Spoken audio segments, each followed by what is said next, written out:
अस्मदाचार्यपर्यन्तां वन्दे गुरुपरम्पराम्.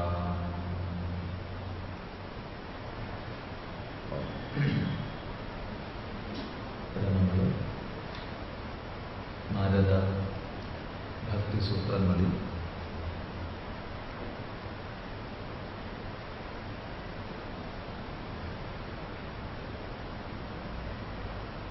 തുടക്കത്തിൽ ഭക്തിയെ നിർവചിച്ചു. പരാഭക്തിയുടെ സിദ്ധിയിൽ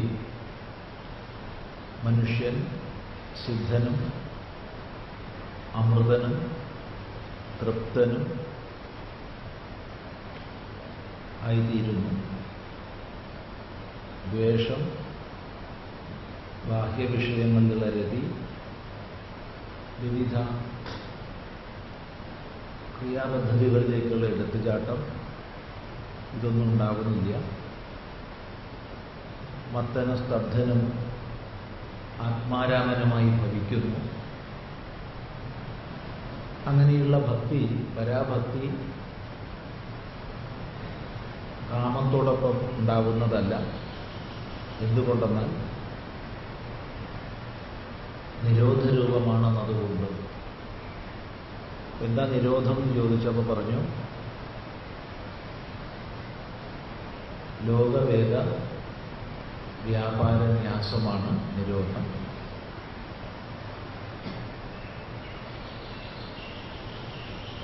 ഭക്തൻ ഈശ്വരനിൽ അനന്യഭാവവും ഈശ്വരമാർഗ വിരോധികളിൽ ഉദാസീനതയും പുലർത്തണം. അന്യാശ്രയങ്ങളെ ത്യജിക്കുന്നതാണ് അനന്യത. ലോകത്തിലും വേദത്തിലും ഈശ്വരീയമായ മാർഗത്തിന് അനുകൂലമായ ആചരണം ചെയ്യുന്നതാണ് ഉദാസീനത. ഏതായാലും ഭക്തി നിശ്ചയം ചെയ്തു കഴിഞ്ഞാൽ എപ്പോഴും ശാസ്ത്രരക്ഷണം ചെയ്യണം. അല്ലാത്ത പക്ഷം മാർഗത്തിൽ നിന്ന് നിപതിച്ചു പോവാൻ സാധ്യതയുണ്ട്. ലോകത്തിലും അങ്ങനെ തന്നെ. എന്നാൽ ഭക്ഷണം തുടങ്ങിയവ ശരീരധാരണ കാലം വരെ ചെയ്യേണ്ടതാകുന്നു. ഭക്തിയുടെ ലക്ഷണങ്ങളെ ആചാര്യന്മാർ പറയുന്നു. പൂജ തുടങ്ങിയവയിലുള്ള അനുരാഗമാണ് ഭക്തിയുടെ ലക്ഷണമെന്ന് വ്യാസൻ. കഥ തുടങ്ങിയവയിലുള്ള അനുരാഗമാണ് ഭക്തിയുടെ ലക്ഷണമെന്ന് ഗർഗൻ. ഒരു വിരോധവുമില്ലാതെ ആത്മരതി അനുഭവിക്കുന്നതാണ് ഭക്തിയുടെ ലക്ഷണമെന്ന് ശാണ്ഡില്യൻ. നാരദനാകട്ടെ ഈശ്വരാർപ്പിത ഭാഗവത്തിൽ സകല കർമ്മങ്ങളെ ചെയ്യാൻ സാധിക്കുന്നതും എപ്പോഴെങ്കിലും വിസ്മരണം വന്നാൽ പരമമായ വ്യാകുലത ഉണ്ടാകുന്നതുമാണ് ഭക്തിയുടെ ലക്ഷണമെന്ന് തൻ്റെ അഭിപ്രായം പറയും. ഏതായാലും ഇപ്രകാരമൊക്കെ തന്നെയാണ് വ്രജത്തിലെ ഗോപികകൾക്ക് ഇതെല്ലാം കാണപ്പെട്ടു. അവിടെയും ശ്രീകൃഷ്ണന്റെ മാഹാത്മ്യ ജ്ഞാനബോധം ഗോപികകൾക്ക് ഇല്ലായിരുന്നു എന്ന് പറയരുത്. അങ്ങനെ പറഞ്ഞാൽ അത് ജാരബദ്ധമായി തീരും. അത് സ്വീകാര്യമല്ല. ഇനി ഒരു മാർഗം എന്ന നിലയ്ക്ക് എടുക്കുകയാണെങ്കിൽ ഭക്തി ഇതരങ്ങളായ സകല യോഗമാർഗങ്ങളെക്കാളും ശ്രേഷ്ഠമാണ്. കാരണം അത് ഫലരൂപമാണ്. ഈശ്വരനും അഭിമാനത്തെ ദ്വേഷിക്കുന്നു. ഭക്തി നമ്മിലെ അഭിമാനത്തെ ഇല്ലാതാക്കുന്ന മാർഗമാണ്. അതുകൊണ്ട് മാർഗതലത്തിലും ശ്രേഷ്ഠമാണ്.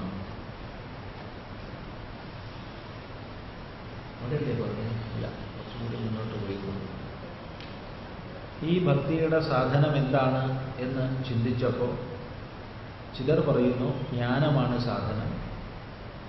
ചിലർ പറയുന്നു അങ്ങനെയല്ല, അന്യോന്യാശ്രയത്വമാണ്. ഭക്തി ജ്ഞാനത്തിനും ജ്ഞാനം ഭക്തിക്കും കാരണമാകും, ആശ്രയമാകും. ഇങ്ങനെയൊന്നും ചിന്തിക്കേണ്ട ആവശ്യമില്ല, സ്വയം ഫലരൂപമാണ് ഭക്തി. അവിടെ ദൃഷ്ടാന്തം പറഞ്ഞു, രാജഗൃഹ ഭോജനാദിഷു തഥൈവ ദൃഷ്ടത്വാണ്. ഒരാൾ രാജഗൃഹ ഭോജനം ചെയ്തു എന്നുള്ളത് കൊണ്ട് രാജാവിന് പ്രത്യേകിച്ച് പരിതോഷമൊന്നുമില്ല, ക്ഷുച്ഛാന്തിയുമില്ല. തസ്യാഹ സാധനാനി ഗായന്തി ആചാര്യാഹ. 34-ാമത്തെ സൂത്രം. തസ്യാഹ അവളുടെ എന്ന് പറഞ്ഞാൽ ഭക്തിയുടെ, സാധനാനി സാധനങ്ങൾ. സാധനം എന്ന് പറഞ്ഞാൽ സാധ്യതേ അനേന, ഇത് സാധനം. അത് തന്നെ സ്ത്രീലിംഗത്ത് പറയുകയാണെങ്കിൽ സാധന എന്നാണ് പറയുക. ഇപ്പൊ സാധ്യത അനയാ ഇതി സാധന, അതാണ് സാധാരണ പ്രയോഗിക്കുന്ന ശബ്ദം. സാധന എന്നുള്ള ശബ്ദമാണ് പൊതുവെ പ്രയോഗിക്കാറ്. സാധന എന്നുള്ള സ്ത്രീലിംഗ ശബ്ദമാണ്. ഇവിടെ നപുംസകലിംഗം പ്രയോഗിച്ചിരിക്കുന്നു. തസ്യാഹ സാധനാനി, സാധനങ്ങൾ. ഇപ്പൊ സാധ്യതേ അനേന ഇതി സാധനം. എന്തിനെക്കൊണ്ട് സാധിക്കുന്നുവോ അതാണ് സാധനം. എന്തെങ്കിലും ഒരു കാര്യപ്രാപ്തി എന്തിനെക്കൊണ്ട് സാധിക്കുമോ അതിന് പറയുന്നതാണ് സാധനം. സാധനം സാധ്യം.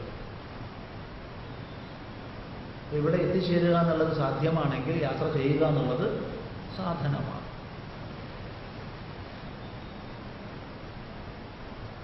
ഓരോ ഫലസിദ്ധിക്കും വ്യത്യസ്ത സാധനങ്ങളുണ്ട്. സാധനം കൂടാതെ സാധ്യം ഉണ്ടാവില്ല.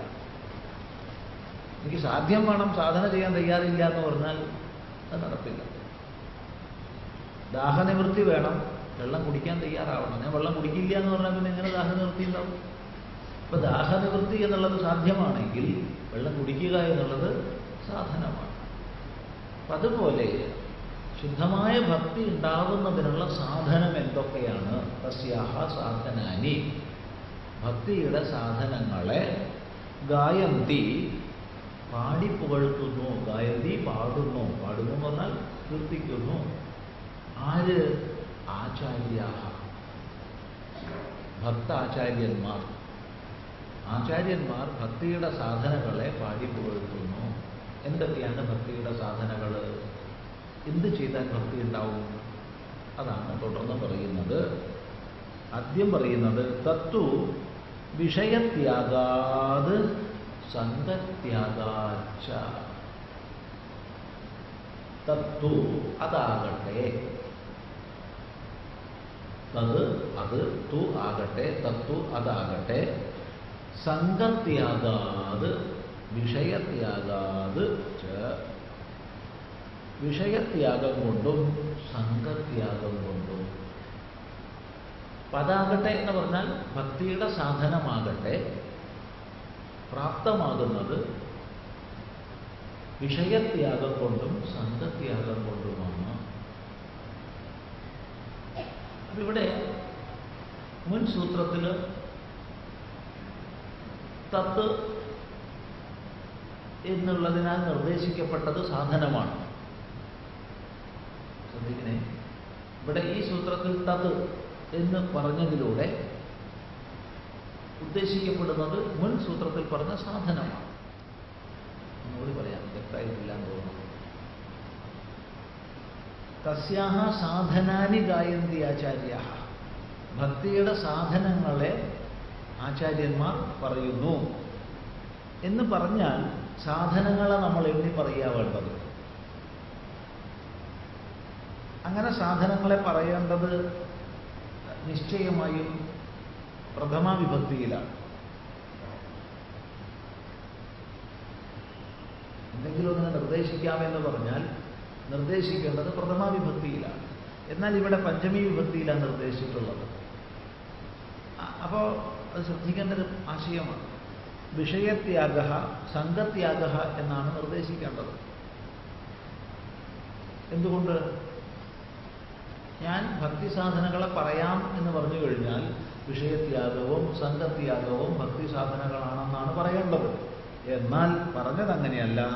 അതാകട്ടെ വിഷയത്യാഗം കൊണ്ടും സംഗത്യാഗം കൊണ്ടും എന്നാണ്. അതിൻ്റെ അർത്ഥം ഈ പഞ്ചമി വിഭക്തിയിൽ പറയുന്ന ഇനി പറയാൻ പോകുന്നവ ഉണ്ടെങ്കിലേ ഏത് ഭക്തി സാധനയായാലും സഫലമാകുക എന്നതാണ്.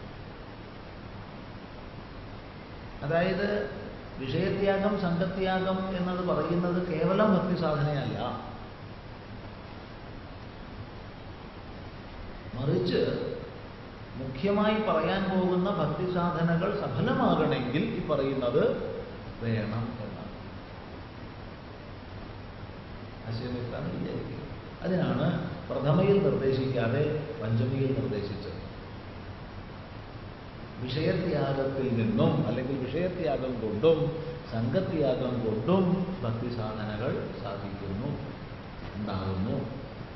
ഏതൊരു ഭക്തി സാധന ഉണ്ടാവണമെങ്കിലും ഏതൊന്ന് ഭക്തി സാധനയായി തീരണമെങ്കിലും ഈ പറയുന്ന വ്യവസ്ഥകൾ വേണം. ഒന്ന് വിഷയത്യാഗം, രണ്ട് സംഘത്യാഗം. എന്താ വിഷയത്യാഗം എന്നതുകൊണ്ട് ഉദ്ദേശിക്കുന്നത്? ശബ്ദസ്പർശ രൂപരസഗന്ധങ്ങളാണ് വിഷയങ്ങൾ. ഇപ്പൊ ശബ്ദസ്പർശ രൂപരസഗന്ധങ്ങളെ മുഴുവൻ ഉപേക്ഷിച്ചു എന്ന് പറഞ്ഞാൽ പിന്നെ, അല്ലെങ്കിൽ എല്ലാം അപ്രസക്തമായി എന്ന് പറഞ്ഞാൽ പിന്നെ ഭക്തി സാധനയുടെ ആവശ്യമൊന്നുമില്ല. തീർത്തും വിഷയങ്ങളിൽ നിന്ന് മുക്തനായിരിക്കുന്ന ഒരു മഹാത്മാവിന് വേറൊരു സാധന ആവശ്യമില്ല. അപ്പോൾ ഇവിടെ വിഷയത്യാഗം എന്നതുകൊണ്ട് ഉദ്ദേശിക്കുന്നത്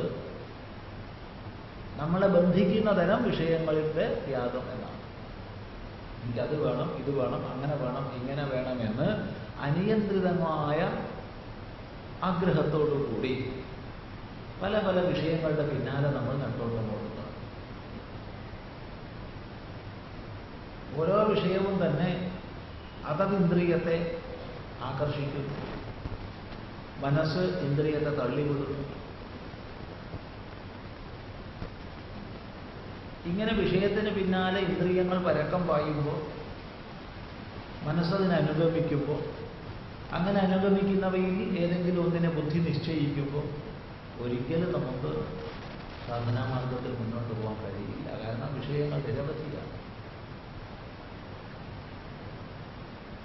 വിഷയങ്ങൾ ഒഴിഞ്ഞ ലോകത്തിലോട്ട് ജീവിക്കാനും കഴിയില്ല. എവിടെ ചെന്നാലും വിഷയങ്ങളുണ്ട്. വിഷയങ്ങളില്ലാത്ത ലോകത്ത് ജീവിക്കാൻ അസാധ്യമാണ്. അപ്പൊ നമ്മൾ നമ്മുടെ ബുദ്ധിയെ, നമ്മുടെ മനസ്സിനെ യഥാവത് നിയമിച്ച് എന്താണ് വേണ്ടത്, എന്താണ് വേണ്ടാത്തത് എന്ന് നിരൂപണം ചെയ്ത് വിഷയങ്ങളുടെ മധ്യത്തിൽ വിഷയങ്ങളാൽ ബന്ധിക്കപ്പെടാതിരിക്കുക എന്നുള്ളത് മാത്രമേ സാധിക്കൂ. അതൊന്നും സാധിക്കില്ല. വിഷയങ്ങളുടെ മധ്യത്തിൽ തന്നെ ജീവിക്കും, വിഷയങ്ങളാൽ ബന്ധിക്കപ്പെടാതിരിക്കും. അതിനുള്ള ഉപായം ഉണ്ടാവുക. അപ്പൊ വിഷയത്യാഗം എന്ന് പറഞ്ഞാൽ ഒരു വിഷയത്തെ എടുത്ത് ത്യജിക്കാനൊന്നും നമുക്ക് കഴിയില്ല. എന്തിനെ ത്യജിച്ചു എന്ന് വിചാരിക്കുന്നുണ്ടോ അതായിരിക്കും നമ്മളിൽ ഏറ്റവും കൂടുതൽ ഉണ്ടാവുക. എന്തെങ്കിലും അതിനെ ത്യജിച്ചു നമ്മൾ വിചാരിക്കുകയാണെങ്കിൽ എപ്പോഴും നമ്മുടെ കൂടെ അതായിരിക്കും, അല്ലേ? കഴിഞ്ഞ ദിവസം നമ്മൾ ചിന്തിച്ചിട്ടുണ്ട്. ദേഹശ്രാദ്ധത്തിന് പോയിട്ട് വസ്തുവെ ഉപേക്ഷിച്ച ആൾ എവിടെ ചെന്നാലും അതാ ഓർമ്മിക്കണം. കറിയെന്ന് പറയുമ്പോഴത്തേക്ക് അയാളുടെ മനസ്സിൽ വെണ്ടയ്ക്കാ വരുന്നത്, അതുണ്ടാവുമല്ലോ. ഒരു സ്ഥലത്ത് പോയി ഭക്ഷണം കഴിക്കാൻ നോക്കുമ്പോഴത്തേക്ക് ഇത് ഓർമ്മ വരുന്നത്, ഇതുണ്ടാവും, ഉണ്ടാവുന്നത്, ഉപേക്ഷിച്ചത് അത് പറഞ്ഞുകൊണ്ട് അതൊക്കെ എല്ലാവർക്കും ഞാൻ ഉപേക്ഷിച്ചത്, അത് വേണ്ടാണ്ട്. അപ്പൊ എന്തിനെ ഉപേക്ഷിച്ചു എന്ന് കണക്കാക്കുന്നു അതെപ്പോഴും നമ്മുടെ കൂടെ ഉണ്ടാവും. ഇതെന്ത് ഉപേക്ഷയാണ്? അപ്പൊ ത്യാഗം എന്ന് പറയുന്നത് വാസ്തവത്തിൽ അതിൻ്റെ അതിക്രമണമാണ്. അത് നമ്മെ സംബന്ധിച്ച് അപ്രസക്തമായി തീരുന്നതാണ്, അല്ലാതെ ഉപേക്ഷിക്കുക എന്നുള്ളതല്ല. അത് നമ്മെ സംബന്ധിച്ച് അപ്രസക്തമായി തീരുന്നു. അതാണ് ത്യാഗം. അപ്പൊ വിഷയങ്ങൾ, വിവിധ വിഷയങ്ങൾ നമ്മെ സംബന്ധിച്ച് അപ്രസക്തമായി തീരുന്നു.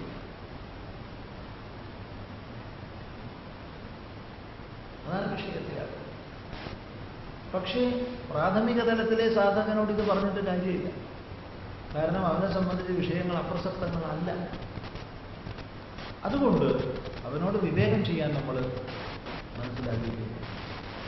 നല്ലപോലെ വിവേകം ചെയ്യും. ഓരോ വിഷയവും നമ്മളെ ആകർഷിക്കുമ്പോൾ ഇതെങ്ങനെയുള്ളതാണ്, ഇത് ആവശ്യമാണോ അല്ലയോ, ഇത് നമ്മൾ ബന്ധിക്കുമോ ഇല്ലയോ, ഇങ്ങനെ നിരൂപണം ചെയ്യുക. അങ്ങനെ നിരൂപണം ചെയ്യുന്നുണ്ടെങ്കിൽ യാതൊരു സംശയവുമില്ല, വിഷയബന്ധനത്തിൽ നമുക്ക് വിട്ടുനിൽക്കാം. ഏത് വ്യവഹാരം ചെയ്യുന്ന കരണത്തിനും ഉപരി നമുക്ക് മനസ്സിൻ്റെ ബുദ്ധിയുടെ സ്ഥാനമുണ്ട്. മനസ്സ് ബുദ്ധി ഇന്ന സ്ഥലത്തെ ആശ്രയിച്ച് പ്രവർത്തിക്കുന്നു എന്ന് നമുക്ക് പറയാൻ പറ്റില്ല. മുഴുവൻ ദേഹമാസകലം വ്യാപിച്ച് മനസ്സിൻ്റെ പ്രവർത്തനമുണ്ട്, ബുദ്ധിയുടെ പ്രവർത്തനമുണ്ട്. എന്നാലും നമ്മളൊക്കെ പറയാറുണ്ട്, ബുദ്ധി എന്ന് പറയുമ്പോഴത്തേക്ക് തലയാ ബുദ്ധിയുടെ കേന്ദ്രം എന്നൊക്കെ നമുക്ക് തോന്നാറുണ്ട്. സംഗതി ശരി തന്നെയാണ്. തലയിലാണ് പ്രധാനപ്പെട്ട കേന്ദ്രങ്ങളൊക്കെ ഇരിക്കുന്നത്. ഇതല്ലേ നമ്മുടെ ഏറ്റവും മുകളിൽ. അതിന് താഴത്തല്ലേ കണ്ണായാലും മൂക്കായാലും ചെവിയായാലും. എന്തിനാ അങ്ങനെ വെച്ചിരിക്കുന്നേ? കൈയായാലും കാലായാലും ഒക്കെ തന്നെ. ശരിക്കിതിന് രക്തക്കൂടുതലൊക്കെ കിട്ടാനുള്ള സംവിധാനമൊക്കെ ആണെങ്കിൽ കുറച്ചും കൂടി താഴത്ത് വെക്കുന്നതായിരുന്നു നല്ലത്. നിർമ്മാണത്തിൽ രക്തത്തിൻ്റെ പമ്പിങ്ങൊക്കെ കറക്റ്റായിട്ട് കിട്ടണമെങ്കിൽ കുറച്ച് താഴത്ത് വെച്ചാൽ പോലെയിരുന്നു ഇതിന് തലയെ. എന്നൊരു അഭിപ്രായം.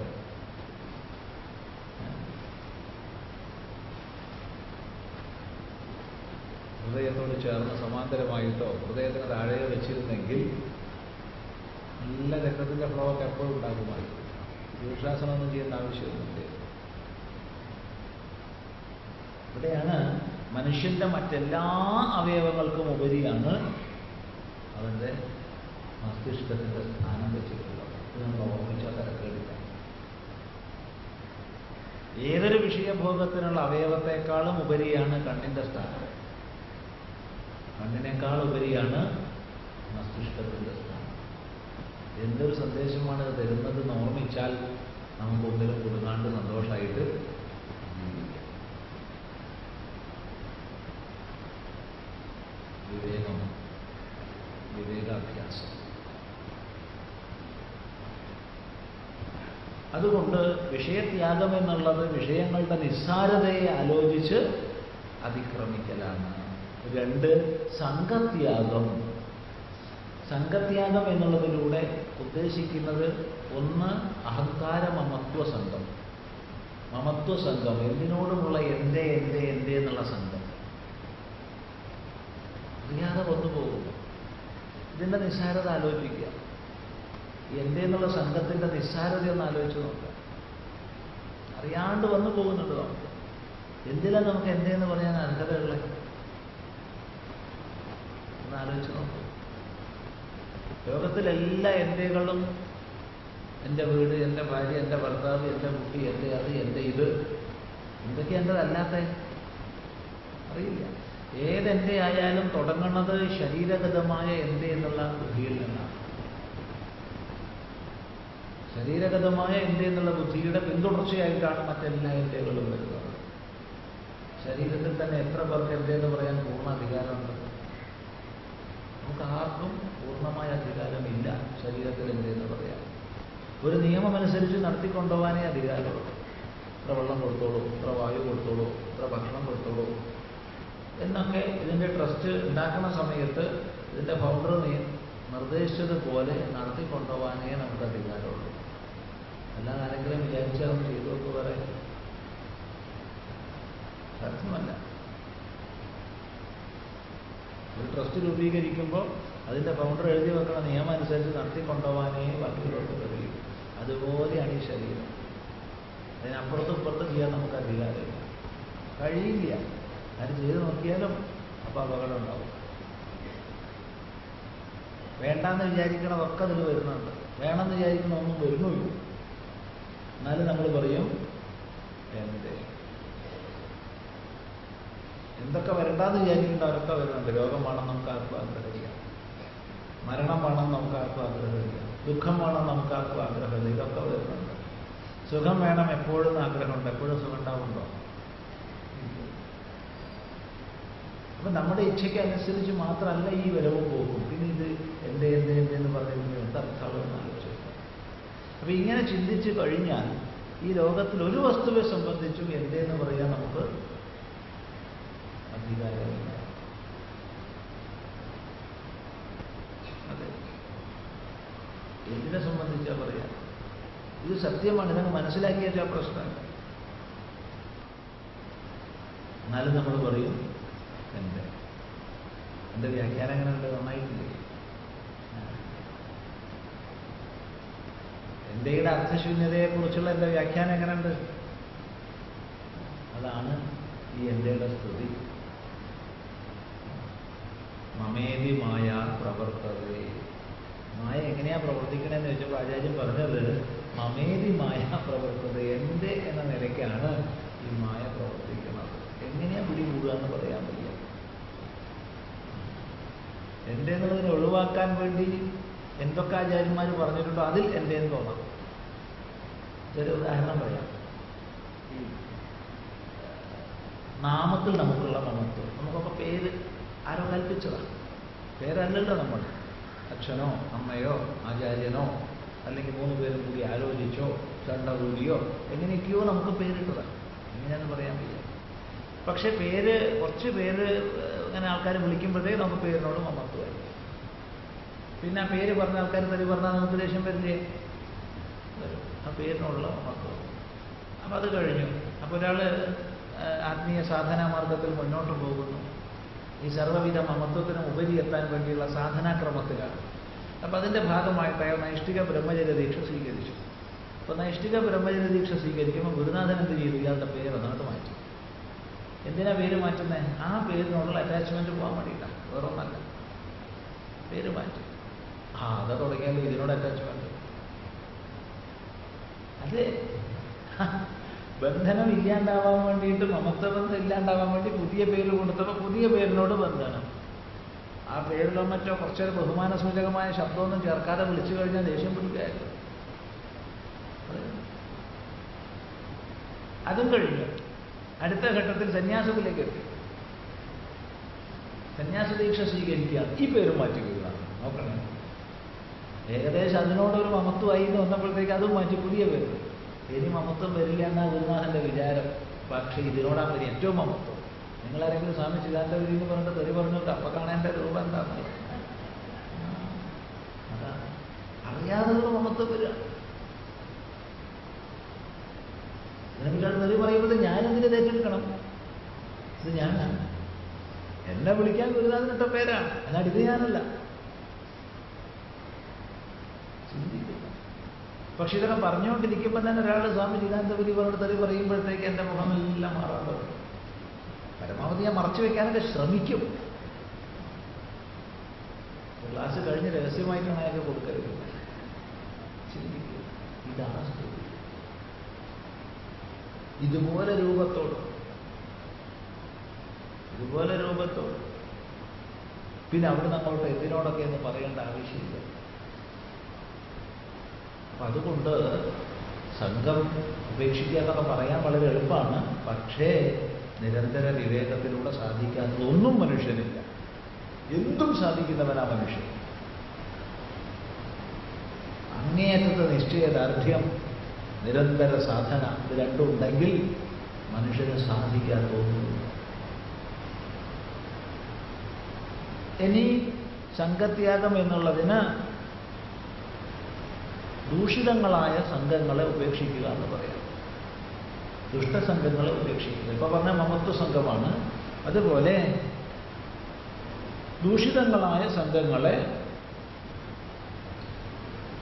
ഉപേക്ഷിക്കുക. ആ വിഷയം ഇനി മേലിലും പറയാൻ പോകുന്നത്.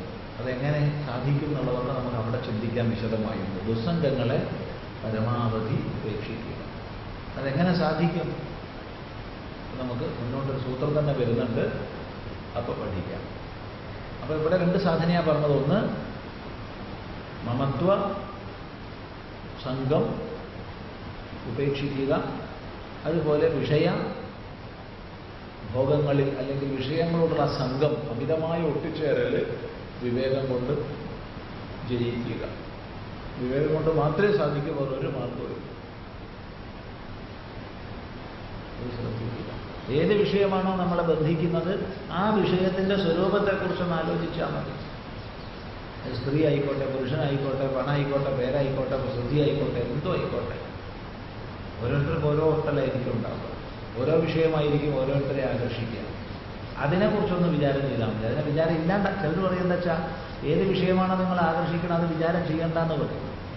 അതിനെക്കുറിച്ച് വിചാരം ചെയ്യാതിരുന്നാൽ മതി എന്നാണ് പറയുക. അത് ശരിയല്ല. കാരണം വിചാരം ചെയ്യാതിരുന്നുകൊണ്ട് കാര്യമില്ല. അത് 10 മടങ്ങ് വർദ്ധിക്കും അതിൻ്റെ സാന്നിധ്യത്തിൽ വരുമ്പോൾ. വിചാരം ചെയ്ത് നിസ്സാരത മനസ്സിലാക്കുക. അതാണ് വേണ്ടത്. വിചാരം ചെയ്താൽ ഏത് പദാർത്ഥവും, നമ്മളെ ഇന്ന് ബന്ധിക്കുന്ന ഏത് പദാർത്ഥവും നിസ്സാരമാണെന്ന് മനസ്സിലാവും. ചിന്തിച്ചു ഏത് വിഷയമാണെങ്കിലും സുന്ദരിയോ സുന്ദരനോ ഒക്കെ അപഗ്രഥനത്തിന് വിഷയമാകട്ടെ. ധനമോ സ്ഥാനമോ മാനമോ പേരോ പ്രസിദ്ധിയോ അപഗ്രഥനത്തിന് വിഷയമാകട്ടെ. ഓരോന്നും ആ ഒരു വൃത്തത്തിനുള്ളിലിരുന്ന് ചിന്തിക്കുമ്പോഴേ ആകർഷണമാകുന്നുള്ളൂ. വൃത്തത്തിന് പുറത്തുനിന്ന് ചിന്തിച്ചു കഴിഞ്ഞാൽ അത്രയുള്ളൂ എന്ന് മനസ്സിലായി. ചിന്തിക്കുക. അങ്ങനെ വിഷയത്യാഗം, സംഘത്യാഗം, അവ്യാവൃത ഭജനാത്. പാഠഭേദം അവ്യാവൃത്ത ഭജനാത്. 2 പാഠമാണ്. അവ്യാവൃത ഭജനാത്, മറ്റൊരു പാഠം അവ്യാവൃത്ത ഭജനാത്. രണ്ടും ശരിയാണ്. നിരന്തരമായ, ഒരിക്കലും പിന്തിരിയാത്ത ഭജനം കൊണ്ട് സദാ ഭജനം ചെയ്യാം. എപ്പോഴും ഈശ്വര ഭജനം ചെയ്യാം. ഭജനം, സേവനം, കീർത്തനം ഒക്കെ പറയാം. നിരന്തരമായ ഭഗവത് കീർത്തനങ്ങൾ ചെയ്യാം. എപ്പോഴൊക്കെ സാധ്യത കിട്ടും അപ്പോഴൊക്കെ. ഇനി ഭജനം എന്നുള്ളതിന് സേവനം എന്നർത്ഥം. ഭജ് സേവായ എന്ന ധാതു. ഭജ് ധാതു സേവ എന്നുള്ള അർത്ഥത്തിലാണ്. അപ്പൊ സേവനം, ഈശ്വര സേവനം നിരന്തരം ചെയ്തൊക്കെ ഉപാധികളിൽ എപ്പോഴൊക്കെ സാധിക്കും അപ്പോഴൊക്കെ. ഇന്നതെന്ന് പറഞ്ഞ് പരിമിതപ്പെടുത്താൻ വയ്യ ഈശ്വര സേവനം. ഓരോ സന്ദർഭത്തിനനുസരിച്ച് നമുക്ക് ഉയരാൻ സാധിക്കണം.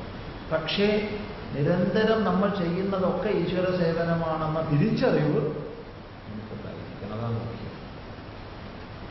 ഞാൻ എൻ്റെ സകല കർമ്മങ്ങളിലൂടെയും ഭഗവാനെ പൂജിക്കുകയാണ് ചെയ്യണതെന്ന ഭാവനയോടുകൂടി നിരന്തരം ചെയ്യാം. ഒരു നിമിഷം പോലും ജീവിതത്തിൽ നഷ്ടപ്പെടരുത്.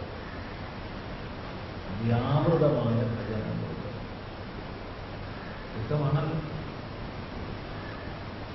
കാരണം എപ്പോഴാണോ നമ്മുടെ മനസ്സിൽ ഈശ്വര വിചാരം ഇല്ലാതാകുന്നത്, അപ്പൊ വിഷയവിചാരം ഉണ്ടാവും.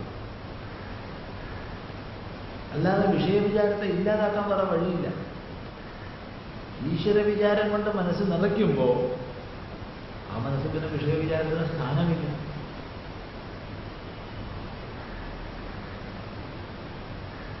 മനസ്സിനെപ്പോഴും ഉത്കൃഷ്ടമായ ഒന്നിൽ വ്യാപരിപ്പിക്കുന്നുണ്ടെങ്കിൽ അത് മറ്റ് കുരുക്കുകളിൽ കുടുങ്ങിപ്പോകില്ല. അതുകൊണ്ട് മനസ്സിനെപ്പോഴും നമ്മൾ പണി കൊടുക്കുക. പണിയില്ലാണ്ട് വെക്കരുത്. പണിയില്ലാണ്ട് വെച്ചാൽ അത് അതിൻ്റെ പണി കണ്ടെത്തിക്കൊണ്ടേയിരിക്കും. അതെപ്പോഴും നമ്മൾ പണിയിൽ ഉപയോഗിക്കണം. സൽക്കർമ്മങ്ങളിൽ, സദ്വിചാരങ്ങളിൽ, സത്കീർത്തനങ്ങളിൽ മനസ്സിനെ സദാ വ്യാപരിക്കും. ഇത് ചെയ്യേണ്ടതാണ്. അതാണ് സാധന പറയുന്നത്. അപ്പൊ ചോദ്യം, എപ്പോഴും ഭജിച്ചുകൊണ്ടിരിക്കാനൊക്കെ കഴിയുമോ? നമുക്ക് പല വ്യവഹാരങ്ങളുമില്ലേ. എപ്പോഴും ഭജന എന്നുള്ളത് എങ്ങനെ സാധിക്കും? പറയുന്നു, ലോകേപി ഭഗവത് ഗുണശ്രവണ കീർത്തനാത്. ലോകേപി, ലോകത്തിലും, ലോകത്തിൽ വിവിധ ഉത്തരവാദിത്തങ്ങളെ ചെയ്തുകൊണ്ട് കഴിയുന്ന സന്ദർഭത്തിലും, അതായത് ലോകബന്ധങ്ങളെയൊക്കെ ഉപേക്ഷിച്ച അല്ലെങ്കിൽ അതിക്രമിച്ച ഒരു പരാഭക്തന് അല്ലെങ്കിൽ സന്യാസ ഭാവത്തിന് കഴിയുന്ന ഒരാൾക്ക് അവ്യാവൃത ഭജനം സാധിക്കുമായിരിക്കാം. അതിന് വേറൊരു വ്യവഹാരമില്ല. എന്നാൽ ലോകത്തിൽ അങ്ങനെയല്ലല്ലോ. ലോകത്തിൽ ഞാൻ ഭർത്താവാണ്, ലോകത്തിൽ ഞാൻ ഭാര്യയാണ്, അല്ലെങ്കിൽ ലോകത്തിൽ ഞാൻ ഇന്ന ഉത്തരവാദിത്തമുള്ളവനാണ്, ഇന്ന ഉദ്യോഗസ്ഥനാണ്, ഇന്ന കലാപത്തിൽ പെട്ടിരിക്കുന്നവനാണെന്നൊക്കെ നമ്മൾ പറയുന്നുണ്ട്. അപ്പോൾ ലൗകികമായി വ്യത്യസ്ത തലങ്ങളിൽ കഴിയുന്ന സമയത്ത് എങ്ങനെ അവ്യാവൃത ഭജനത്തെ ചെയ്യും? ചോദ്യം. മറുപടി, ലോകേപി ഭഗവത് ഗുണശ്രവണ കീർത്തനാത്. അവ്യാവൃത ഭജനം സാധിക്കുന്നില്ലേ എങ്കിൽ ലോകത്തിൽ ഭഗവത് ഗുണശ്രവണ കീർത്തനാത്. നീ ലൗകികങ്ങളായ വ്യത്യസ്ത ഉത്തരവാദിത്തങ്ങളെ ചെയ്തുകൊണ്ട് ജീവിക്കുന്ന തലത്തിലും ഭഗവത് ഗുണശ്രവണ കീർത്തനത്തിന് സന്ദർഭം കണ്ടെത്തുക. അത് എല്ലാവർക്കും സാധിക്കും. നിശ്ചിത സമയങ്ങളിലെങ്കിലും ഭഗവത് ഗുണ ശ്രവണം ചെയ്യുക, കീർത്തനം ചെയ്യുക. ഭഗവത് ഗുണങ്ങളെ വർണ്ണിക്കുന്ന ശാസ്ത്രങ്ങൾ, ഭക്തിശാസ്ത്രങ്ങൾ, വേദാന്തശാസ്ത്രങ്ങൾ, സദ്ഗ്രന്ഥങ്ങൾ ശ്രവണം ചെയ്യുക, കീർത്തനം ചെയ്യുക. അത് ദിവസവും സമയം കണ്ടെത്തണം. ഇനി മറ്റൊരർത്ഥം പറയാം, ലോകേ അപ്പി, ലോകത്തിലും, ലോകത്തിൽ നീ ബന്ധപ്പെടുന്ന ഏത് വിഷയമായാലും അതിലൊക്കെ ഭഗവാന്റെ ഗുണവും ഭഗവത് തത്വവും കണ്ട് കീർത്തിക്കുന്ന സ്വഭാവം ഉണ്ടാവും. അപ്പോൾ നമ്മൾ വിരുദ്ധമായിട്ടൊന്നിനെയും കാണില്ല. വിരുദ്ധമായിട്ടൊന്ന് ഇല്ലാതാകുന്നു ഈ ഒരു ഭാവം വന്നു കഴിഞ്ഞാൽ. ലോകത്തിൽ കാണപ്പെടുന്നതെല്ലാം ഭഗവത് മഹിമയാണ്. അപ്പൊ ലോകത്തെ ഉപേക്ഷിച്ച തലമല്ല, ലോകത്തിൽ കാണുന്നതെല്ലാം ഭഗവത് രൂപമാണ് എന്നുള്ളത് മനസ്സിലാക്കി ലൗകികമായ ഏതൊരു വ്യാപാരത്തിലും ഭഗവാന്റെ ഗുണവും മഹിമയും കീർത്തിക്കുന്ന സ്വഭാവം ഉണ്ടാവും. ഇത് വളരെ ഉയർന്നൊരു തലമാണ്. എന്ത് കാണുന്നുണ്ടോ അത് ഭഗവത് വിഭൂതിയാണ്. എന്ത് കാണപ്പെടുന്നുണ്ടെങ്കിലും അത് ഭഗവത് വിഭൂതി. അത് ഭിന്നമായിട്ട് എന്താ ഉള്ളത്? ഈ ഒരു കാഴ്ചപ്പാടോടുകൂടി ലോകത്തിൽ ജീവിക്കുകയും തൻ്റെ ജീവിതത്തിൽ വന്നു ചേരുന്ന ബന്ധപ്പെടുന്ന സകല വിഷയങ്ങളെയും ഈശ്വര മഹിമ മനസ്സിലാക്കി കീർത്തിക്കുന്ന ഒരവസ്ഥയിൽ കഴിയുകയും ചെയ്യും. ഇത് വിഷമല്ലേന്ന് വെച്ചാൽ ആദ്യം പറഞ്ഞ അർത്ഥത്താണ്. ലോകത്തിൽ കഴിയുന്ന സമയത്തും സമയം കണ്ടെത്തി ഭഗവത് ഗുണങ്ങളെ ശ്രവണം ചെയ്യാൻ, കീർത്തനം ചെയ്യാം. എവിടെ എവിടെ ശ്രവണം ചെയ്യാൻ സന്ദർഭമുണ്ടോ അവിടെ അവിടെ ശ്രവണം ചെയ്യാൻ നമ്മൾ എത്തിപ്പെടും. നല്ല കാര്യങ്ങൾ കേൾക്കുക. അങ്ങനെ നല്ല കാര്യങ്ങൾ കേൾക്കുമ്പോൾ നല്ല കാര്യങ്ങൾ പറയും നമ്മൾ. ഇത് രണ്ടും ശീലമാണ്, വളരെ പ്രധാനമാണ്. ഇത്രയും സാധനങ്ങളെ പറഞ്ഞിട്ട് പറയുകയാണ്. എന്തൊക്കെയാ പറഞ്ഞേ? വിഷയത്യാഗാത്, സംഘത്യാഗാത്, അവ്യാവൃത ഭജനാത്, ഭഗവത് ഗുണശ്രവണ കീർത്തന. ഭഗവത് ഗുണങ്ങളെ ശ്രവിക്കുകയും കീർത്തിക്കുകയും ചെയ്യുന്നത് കൊണ്ട് ഇത്രയും പറഞ്ഞിട്ട് പറയാണ്. മുഖ്യതസ്തു മുഖ്യമായിട്ട് മഹത്കൃപയായവ ഭഗവത് കൃപാലേശാത്തുവ. മഹത്കൃപ കൊണ്ട്, ഭഗവത് കൃപ കൊണ്ട്, ഭഗവത് കൃപാലേശാത്തുവ, ഭഗവത് കൃപാലേശം കൊണ്ടും മഹത്കൃപ കൊണ്ടുമാണ് ഭക്തി ഉണ്ടാകുന്നത്. ഈ പറഞ്ഞ സാധനങ്ങളൊക്കെ വേണ്ടത് തന്നെയാണ്. ഈ പറഞ്ഞതെല്ലാം പാലിക്കണം. എന്തൊക്കെ? വിഷയത്യാഗം വേണം, സംഘത്യാഗം വേണം, അവ്യാവൃത ഭജനം വേണം, ഭഗവത് ഗുണശ്രവണ കീർത്തനം വേണം. ഇതൊക്കെ ഉണ്ടെങ്കിലും ഇതൊന്നുമല്ല മുഖ്യം. മുഖ്യമായത് മഹത്കൃപയാണ്, മഹാജനങ്ങളുടെ കൃപ. ഇപ്പൊ മഹാജനങ്ങളുടെ കൃപ എങ്ങനെ ലഭിക്കുന്നത്? നമ്മൾ എന്തെങ്കിലും ചെയ്താൽ മഹാജനങ്ങൾക്ക് നമ്മൾ കൃപ ഉണ്ടാവുകയാണോ? അങ്ങനെയല്ല. മഹാജനങ്ങളെ പോയി നമസ്കരിച്ചു, പൂജിച്ചു, അവരെ കീർത്തിച്ചു, അതുകൊണ്ട് അവർക്ക് നമ്മളോട് കൃപ ഉണ്ടാവുകയാണോ? അങ്ങനെയല്ല. അങ്ങനെയാണെച്ചാൽ അയാൾ മഹാജനമല്ല എന്ന് പറയുന്നത്. മണിയടിച്ചാൽ പൊത്തുന്ന ആള് മഹാജനമാണെന്ന് പറയാൻ പറ്റും. സാധാരണ അത് സാമാന്യന്മാരുടെയോ ദുർജനങ്ങളുടെയോ ലക്ഷണമാണ്. പുകഴ്ത്തിയാൽ അങ്ങ് പൊതുക, ഇകഴ്ത്തിയാൽ താഴുക എന്നുള്ളത് മഹാജനത്തിന്റെ ലക്ഷണമല്ല. അപ്പൊ പിന്നെ എങ്ങനെ മഹാജനങ്ങളുടെ കൃപ ഉണ്ടാവും? മഹാജനങ്ങളുടെ കൃപയ്ക്ക് സ്വയം മാത്രമാകും. അത് അവനവന്റെ ശുദ്ധി കൊണ്ടും സാധനാ വൈശിഷ്ട്യം കൊണ്ടും വിനയം കൊണ്ടും നമ്രത കൊണ്ടും ഒക്കെ മഹാജനങ്ങളുടെ കൃപയ്ക്ക് പാത്രമാകും. അങ്ങനെ പാത്രമാകുമ്പോൾ സ്വതസിദ്ധമായ മഹാജന കൃപ നമ്മളിൽ വന്നു ചേരും. അല്ലാതെ എന്തെങ്കിലും ചെയ്തിട്ട് മഹാജന കൃപ ഉണ്ടാക്കാൻ സാധിക്കില്ല. എന്നാൽ എന്തെങ്കിലും ചെയ്യണം. അത് നമ്മുടെ പാത്രത്വം വർദ്ധിപ്പിക്കാൻ. ഇത് വളരെ ശ്രദ്ധിക്കേണ്ടതാണ്. അങ്ങനെ മഹാജനങ്ങളുടെ കൃപ, ഭഗവത് കൃപ, ഭഗവത് കൃപ എപ്പോഴും എല്ലാവരിലുണ്ട്, സദാണ്ട്. പക്ഷേ ഈ ഭഗവത് കൃപ നേടുന്നതിനുള്ള പാത്രത്വം നമ്മളിലുണ്ടാകും. അതാണ് ശ്രദ്ധിക്കേണ്ടത്. അല്ലാതെ നമ്മൾ എന്തെങ്കിലും ചെയ്ത് ഭഗവത് കൃപയെ നേടാം എന്ന് പറയാൻ പറ്റും. ഭഗവത് കൃപയെ നേടാൻ എന്താ ഒരു പരിപാടിയുള്ള പലരും പലതും പറഞ്ഞു തരും. എന്താണ് അവനവൻ്റെ യുക്തിക്ക് നിരക്കുന്ന വെച്ചാൽ അത് ചെയ്യാം. ഇതിൽ ക്ഷേത്രങ്ങളിൽ നോട്ടീസ് ഇറക്കാറുണ്ട്. ഒരു ദിവസത്തെ ആനയെ സ്പോൺസർ ചെയ്താൽ ഭഗവത് കൃപ ഉണ്ടാവും, അല്ലെങ്കിൽ ഇത്ര കരിമരുന്ന് പൊട്ടിച്ചാൽ ഭഗവത് കൃപ ഉണ്ടാവും. സപ്താഹക്കാരും പറയും എന്നത് ചെയ്താൽ ഭഗവത് കൃപ ഉണ്ടാവും. അതുകൊണ്ട് ഞാനും പറയും ആശ്രമത്തിലേക്ക് ഇത്ര സംഭാവന തന്നാൽ ഭഗവത് കൃപ ഉണ്ടാവും. നിങ്ങൾ ഇത്ര രൂപ ആശ്രമത്തിലേക്ക് ഇത്രയിൽ കൂടിയാൽ, അല്ലെങ്കിൽ കൃപ കുറഞ്ഞു, ഇത്രയിൽ കൂടുതൽ സംഭാവന ചെയ്താൽ ഭഗവത് കൃപ ഉണ്ടാവും. ഞാൻ ഓരോരുത്തരും ഓരോന്ന് പറയും. ഭഗവത് കൃപ ഉണ്ടാകുന്നത് അവനവന്റെ ചിത്തം നിർമ്മലമാക്കാൻ പരിശ്രമിക്കുക. ഈ പറഞ്ഞതൊക്കെ ചെയ്തു ഞാനാണ് ആനയെ സ്പോൺസർ ചെയ്തതെന്നുള്ള ചിന്ത വരുമ്പോൾ ഭഗവത് കൃപ ഉള്ളത് കൂടി ഇല്ലാണ്ടാവും. മാത്രമല്ല ആ പാപത്തിന്റെ ശാപം ഏൽക്കുമ്പോൾ ഈ പാപം പിടിച്ച ജന്തു ആന, തണുപ്പ് ജീവിക്കേണ്ട ജന്തു, ബഹളം കേൾക്കരുതാത്ത ജന്തു, നിരന്തരം ഭക്ഷണം കഴിച്ചുകൊണ്ടിരിക്കേണ്ട ജന്തു, ചൂട് വെളിച്ചം എന്നിവ അധികം ഏൽക്കരുതാത്ത ജന്തു, ഇതിനെ പിടിച്ചു കൊണ്ടുവന്ന് ശബ്ദകോലാഹലങ്ങളുടെ നടുക്ക്, ദീപജ്വാലകളുടെ നടുക്ക്, വെടിമരുന്നിന്റെ നടുക്ക്, ഇക്കണ്ട ജനങ്ങളുടെ ഉഷ്ണത്തിന്റെ നടുക്ക് പിടിച്ച് നിർത്തി ഭാരമുള്ള കടമ്പ് മുകളിൽ വെച്ച് മണിക്കൂറുകളോളം നിർത്തി ഉപദ്രവിക്കുമ്പോൾ അതിന് അനുഗ്രഹമല്ല കിട്ടുക, അതിന്റെ ശാപമാണ്. സംശയമൊന്നുമില്ല. നമുക്ക് തോന്നുന്നൊരു പ്രശ്നമല്ല, നമ്മളതിനൊക്കെ നിയമങ്ങൾ ഉണ്ടാക്കി വെക്കും. ഒരു ചെറിയൊരു കുട്ടി ക്ഷേത്രത്തിൽ മൂത്രമൊഴിച്ചാൽ പുണ്യാഹം വേണം, ശുദ്ധീകരണം വേണം, ജ്ഞാന ലിറ്റർ കണക്കിന് ഒഴിച്ചാൽ ഒരു പ്രശ്നമില്ല. ഒരു പ്രശ്നമില്ല. ആനമൂത്രം പുണ്യാണ് ഒരു സ്ഥലത്ത് ഒരു ശാസ്ത്രത്തിനും പറഞ്ഞത് നമ്മൾ വായിച്ചിട്ടില്ല.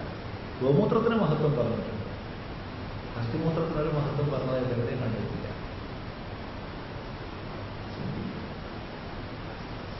എന്താ കാണിച്ചു കൊടുക്കണം നമുക്കറിയാം, എന്തൊക്കെയോ ചെയ്തു കൊടുക്കും. ഓരോ ക്ഷേത്രത്തിൻ്റെയും അതുപോലെ തന്നെ ഇന്ന് എല്ലാ പ്രസ്ഥാനങ്ങളുമായി വരുന്നത്. ഇപ്പൊ പള്ളികളും ഇതൊക്കെ തുടങ്ങിക്കഴിഞ്ഞു. ഏതാനും കൊല്ലം കഴിഞ്ഞാൽ ക്ഷേത്രങ്ങളെ പിന്നിലാക്കിക്കൊണ്ട് പള്ളികളെ മുന്നോട്ട് പോയി. എന്താ ചെയ്യണമെന്ന് ആർക്കും അറിയില്ല. അതുകൊണ്ടാണ് യേശു ക്രിസ്തു പറഞ്ഞത്, പിതാവേ ഇതിനോട് കൊടുക്കണമേ.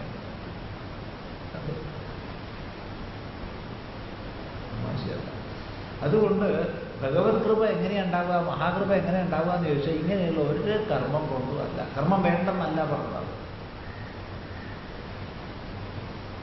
വിശക്കുന്ന ഒരു മകൻ വിശന്ന് ഭക്ഷണമില്ലാതെ ഇരിക്കുന്ന സമയത്ത് അമ്മ, ആ അമ്മയുടെ ചിത്രത്തിൽ സ്വർണ്ണാഭരണം പൂശുന്നതാണോ ഇഷ്ടപ്പെടുക? അമ്മയാണ് ഉണ്ടാക്കിയത്. ആ അമ്മ കാണുകയാണ് സ്വന്തം മകൻ വിശന്നിരിക്കുന്നു, അവന് ഭക്ഷണമില്ല, അവന് ഔഷധമില്ല. ഈ സമയത്ത് ഒരാൾ കൊണ്ടുവന്നിട്ട് അമ്മയുടെ ചിത്രത്തിന്റെ മുകളിൽ അല്ലെങ്കിൽ വിഗ്രഹത്തിന്റെ മുകളിൽ സ്വർണ്ണമാല ചാർത്തുന്നതാണോ അമ്മയ്ക്ക് ഇഷ്ടമുണ്ടാവുക? അമ്മമാര് പറയട്ടെ, ഒരിക്കലും അല്ല. ആ മകന് ഭക്ഷണം കൊടുക്കുന്നതാണ്. അസംഖ്യം ജനങ്ങൾ കഷ്ടപ്പാടിലും ദുരിതത്തിലും കഴിയുന്ന സമയത്ത് എന്തെങ്കിലും ആർഭാടങ്ങൾ കാണിച്ചു കൂട്ടുന്നതല്ല ജഗന്മാതാവിന് ഇഷ്ടപ്പെടുന്നത്. ഇത് നമ്മൾ മനസ്സിലാക്കുന്നില്ല. അതിരിക്കട്ടെ, ഇപ്പോൾ അതൊന്നും പറഞ്ഞ കാര്യമില്ല. ഏതായാലും മഹത്കൃപ സത്കർമ്മങ്ങളിലൂടെ മാത്രമേ ആർജിക്കാൻ കഴിയൂ. ഈശ്വരകൃപ സത്കർമ്മങ്ങളിലൂടെ മാത്രമേ ആർജിക്കാൻ കഴിയൂ. സത്കർമ്മങ്ങളിലൂടെ അന്ധകരണം ശുദ്ധമാവുന്നതിനനുസരിച്ച് ഈശ്വരകൃപ നമ്മളിൽ പ്രകാശിക്കും. അതെന്തെങ്കിലും ചെയ്തു നേടേണ്ടതല്ല, സ്വതസിദ്ധമായ ഈശ്വരകൃപയെ നേടുവാനുള്ള പാത്രത്വം നമ്മൾ നേടുകയാണ്. അങ്ങനെ മഹത്കൃപ കൊണ്ട്, ഈശ്വരകൃപ കൊണ്ട് ഭക്തി ഉണ്ടാവും. അപ്പൊ ചോദ്യം, ഇതെങ്ങനെ കിട്ടും മഹത്കൃപ? ലഭ്യദേവി തത്കൃപയൈവ. മഹത്കൃപ വേണമെച്ചാൽ മഹാജനങ്ങളെ മനസ്സിലാക്കണം. ആരാ മഹാജനം എന്ന് മനസ്സിലാക്കിയാലല്ലേ മഹത്കൃപ ഉണ്ടാവും. ആരാണ് മഹാജനം? എങ്ങനെ കിട്ടും മഹത്കൃപ? അപ്പൊ പറഞ്ഞു, മഹത്സംഗം ചെയ്താൽ മതി, സത്സംഗം ചെയ്താൽ മതി. സത്സംഗം ചെയ്താൽ കിട്ടും. അപ്പൊ ആരാ എങ്ങനെയാ മഹാജനെന്ന് മനസ്സിലാക്കിയിട്ട് വേണ്ടേ? മഹത്സംഗം ചെയ്യുക. സത്സംഗം ചെയ്യണമെങ്കിൽ ആരാണ് സജ്ജനെന്ന് മനസ്സിലാക്കണം. അല്ലാണ്ട് എങ്ങനെ മനസ്സിലാവും? സജ്ജനമാരാന്ന് മനസ്സിലാക്കിയാലല്ലേ സത്സംഗം ചെയ്യാൻ പറ്റൂ. വലിയൊരു പ്രശ്നമാണ്. പറയുകയാണ് മഹത്സംഗസ്തു ദുർലഭോ അഗമ്യോ അമോഘശ്ച. മഹത്സംഗസ്തു ദുർലഭോ, ദുർലഭ, അഗമ്യ, അമോഘശ്ച. മഹത്സംഗം ദുർലഭമാണ്, വളരെ ദുർലഭമാണ്. മഹാജനങ്ങൾ വളരെ ദുർലഭമാണ് ലോകത്ത്, എത്രയോ വിരളമാണ്. ലക്ഷക്കണക്കിന് ജനങ്ങളിൽ ഒരാളെ ഉണ്ടാവുള്ളൂ ശരിയായ ഒരു മഹജ്ജനമായിട്ട്, ഒരു മഹാത്മാവായിട്ട്. വളരെ ദുർലഭമാണ്,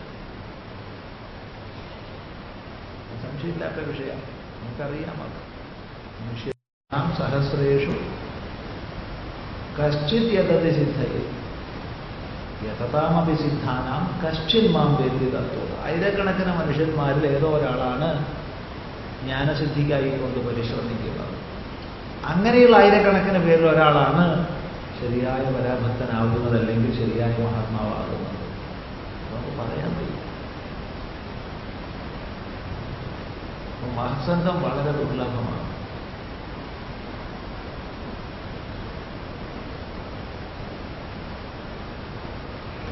ഒന്ന്, മഹാജനങ്ങൾ ദുർലഭമാണ്. രണ്ട്, മഹാജനങ്ങളെ കണ്ടെത്താൻ നമുക്ക് സാധിക്കില്ല.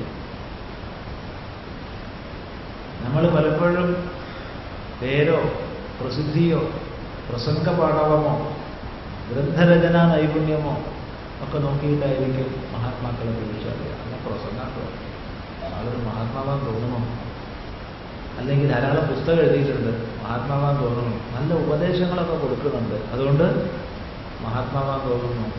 നമുക്ക് എങ്ങനെയറിയാം മഹാത്മാവാണോ ദുരാത്മാവാണോ? അല്ലെങ്കിൽ സന്യാസിയാണ്, മഹാത്മാവാൻ തോന്നുന്നു, എങ്ങനെയറിയാം അത് സന്യാസിയാണ്? എൻ്റെ പേര് മാറ്റിയിട്ടുണ്ട്, മൊട്ട പഠിച്ചിട്ടുണ്ട്, കാഷായം എടുത്തിട്ടുണ്ട്, സ്വാമി ചിദാനന്ദപുരി സന്യാസിയാണെന്ന് എങ്ങനെ അറിയാം? എങ്ങനെ അറിയാൻ പറ്റും? എങ്ങനെ അറിയാൻ പറ്റും? പറയാം, അല്ല സ്വാമി സന്യാസി ഞങ്ങൾക്കറിയാം. അങ്ങനെ നിങ്ങൾക്കറിയും, ഞാൻ പെരുന്നുള്ളതാണെങ്കിലോ. എൻ്റെ തട്ടിപ്പുകളെ പൂഴ്ത്തിവെക്കുന്നതിലുള്ള എൻ്റെ വിജയമാണ് മഹത്വമെങ്കിലോ. എങ്ങനെ അറിയില്ല ഞാൻ?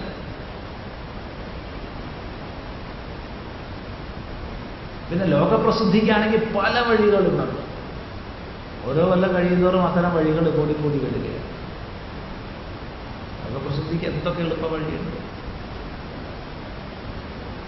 ഒരു സാധാരണ ഒരു ബിസിനസ്സിൽ ഒരു 10 ലക്ഷം ഇൻവെസ്റ്റ് ചെയ്താൽ ഒരു 40-50 ഒക്കെയാണ് തിരിച്ചു കിട്ടുക. എന്നാൽ ഈ ആത്മീയം എന്ന് പറയുന്ന ബിസിനസ്സിൽ ഒരു 10 ലക്ഷം ഇൻവെസ്റ്റ് ചെയ്ത് കഴിഞ്ഞാൽ കോടിക്കണക്കിന് ചുരുങ്ങിയ സമയം കൊണ്ട് കൊയ്യാൻ പറ്റും.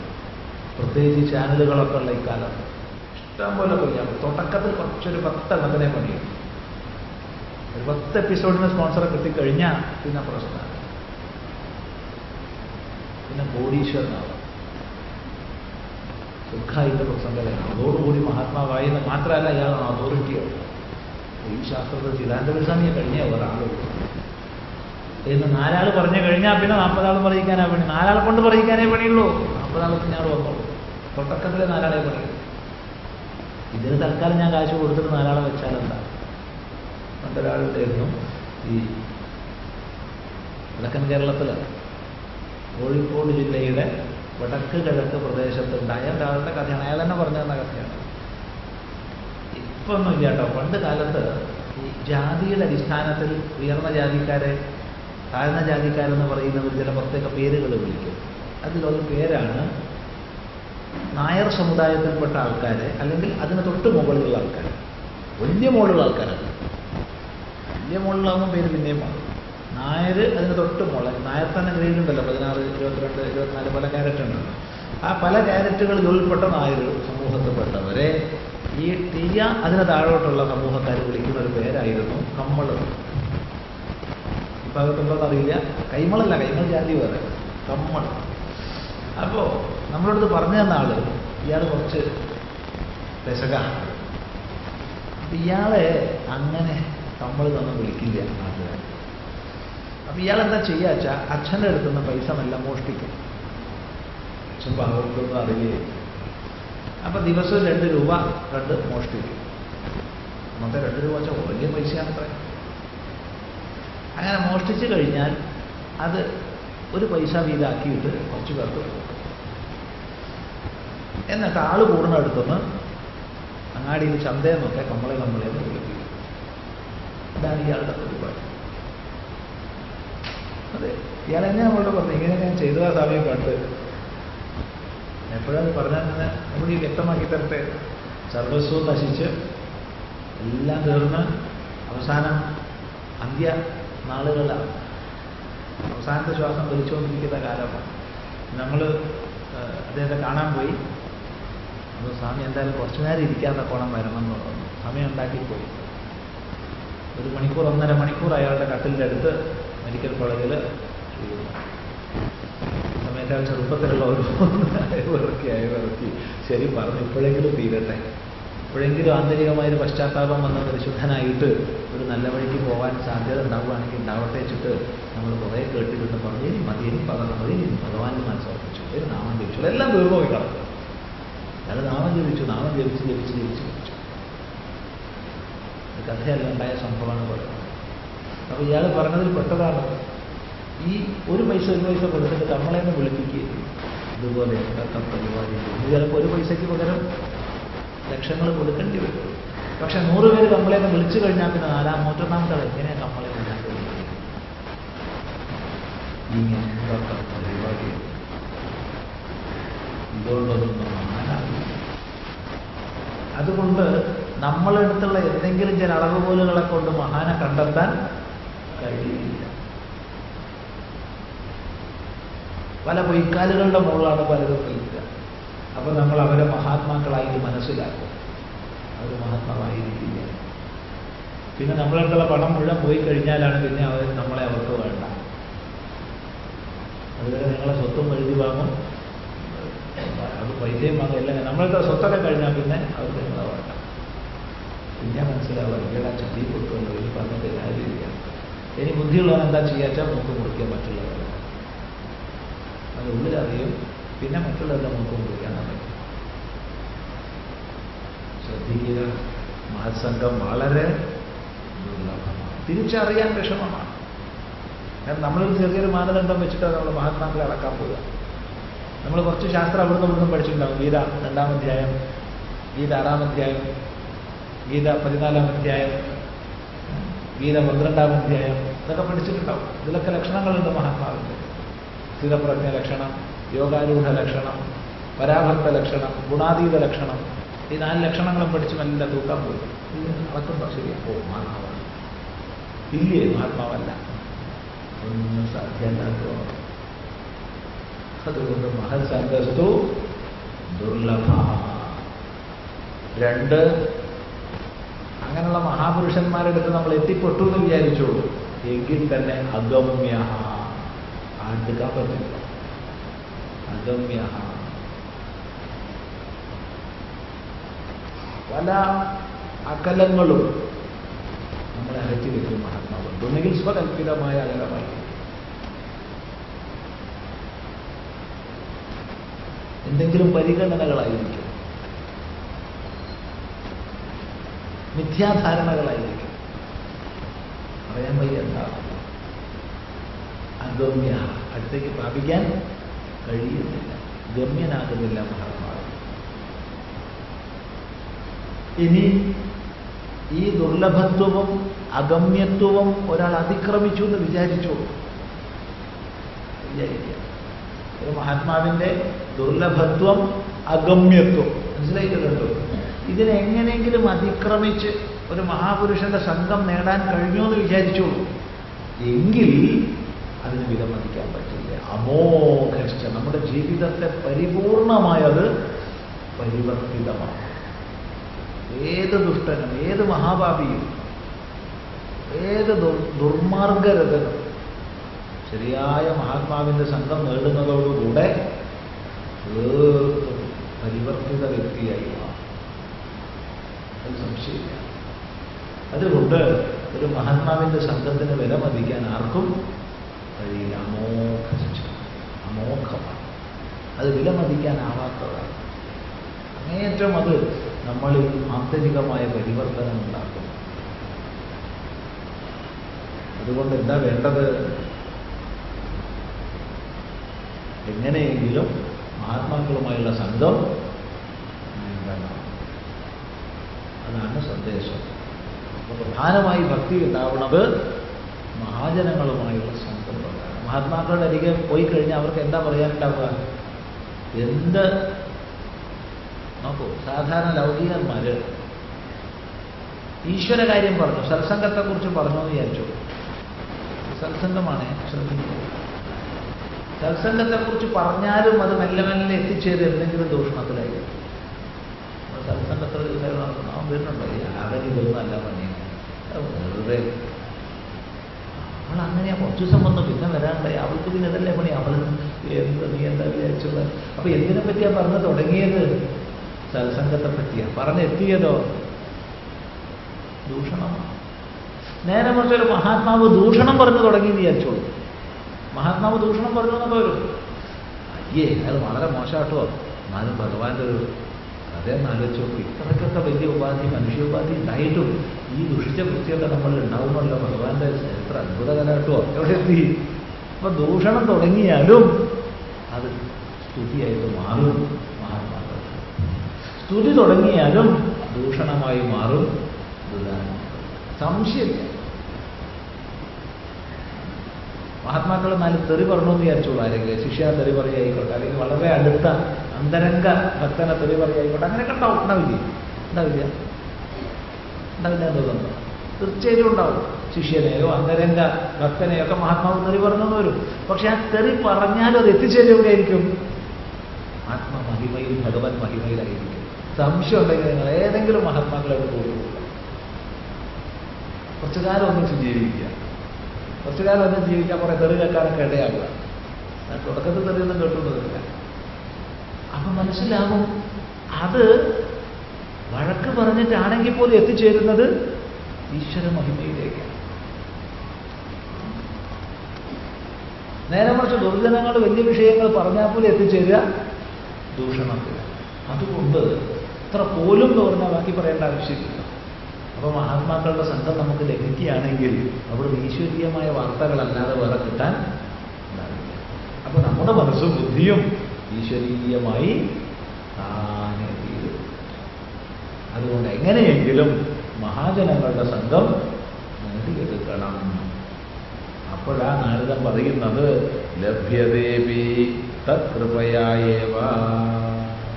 ലഭിക്കുന്നുണ്ടെങ്കിൽ അതുപോലും ആ കൃപ കൊണ്ടാണ്.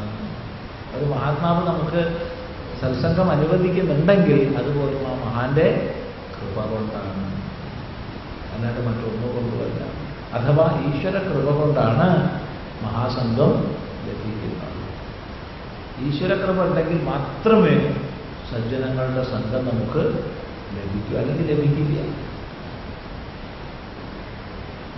അതാണ് ലഭ്യതേപി.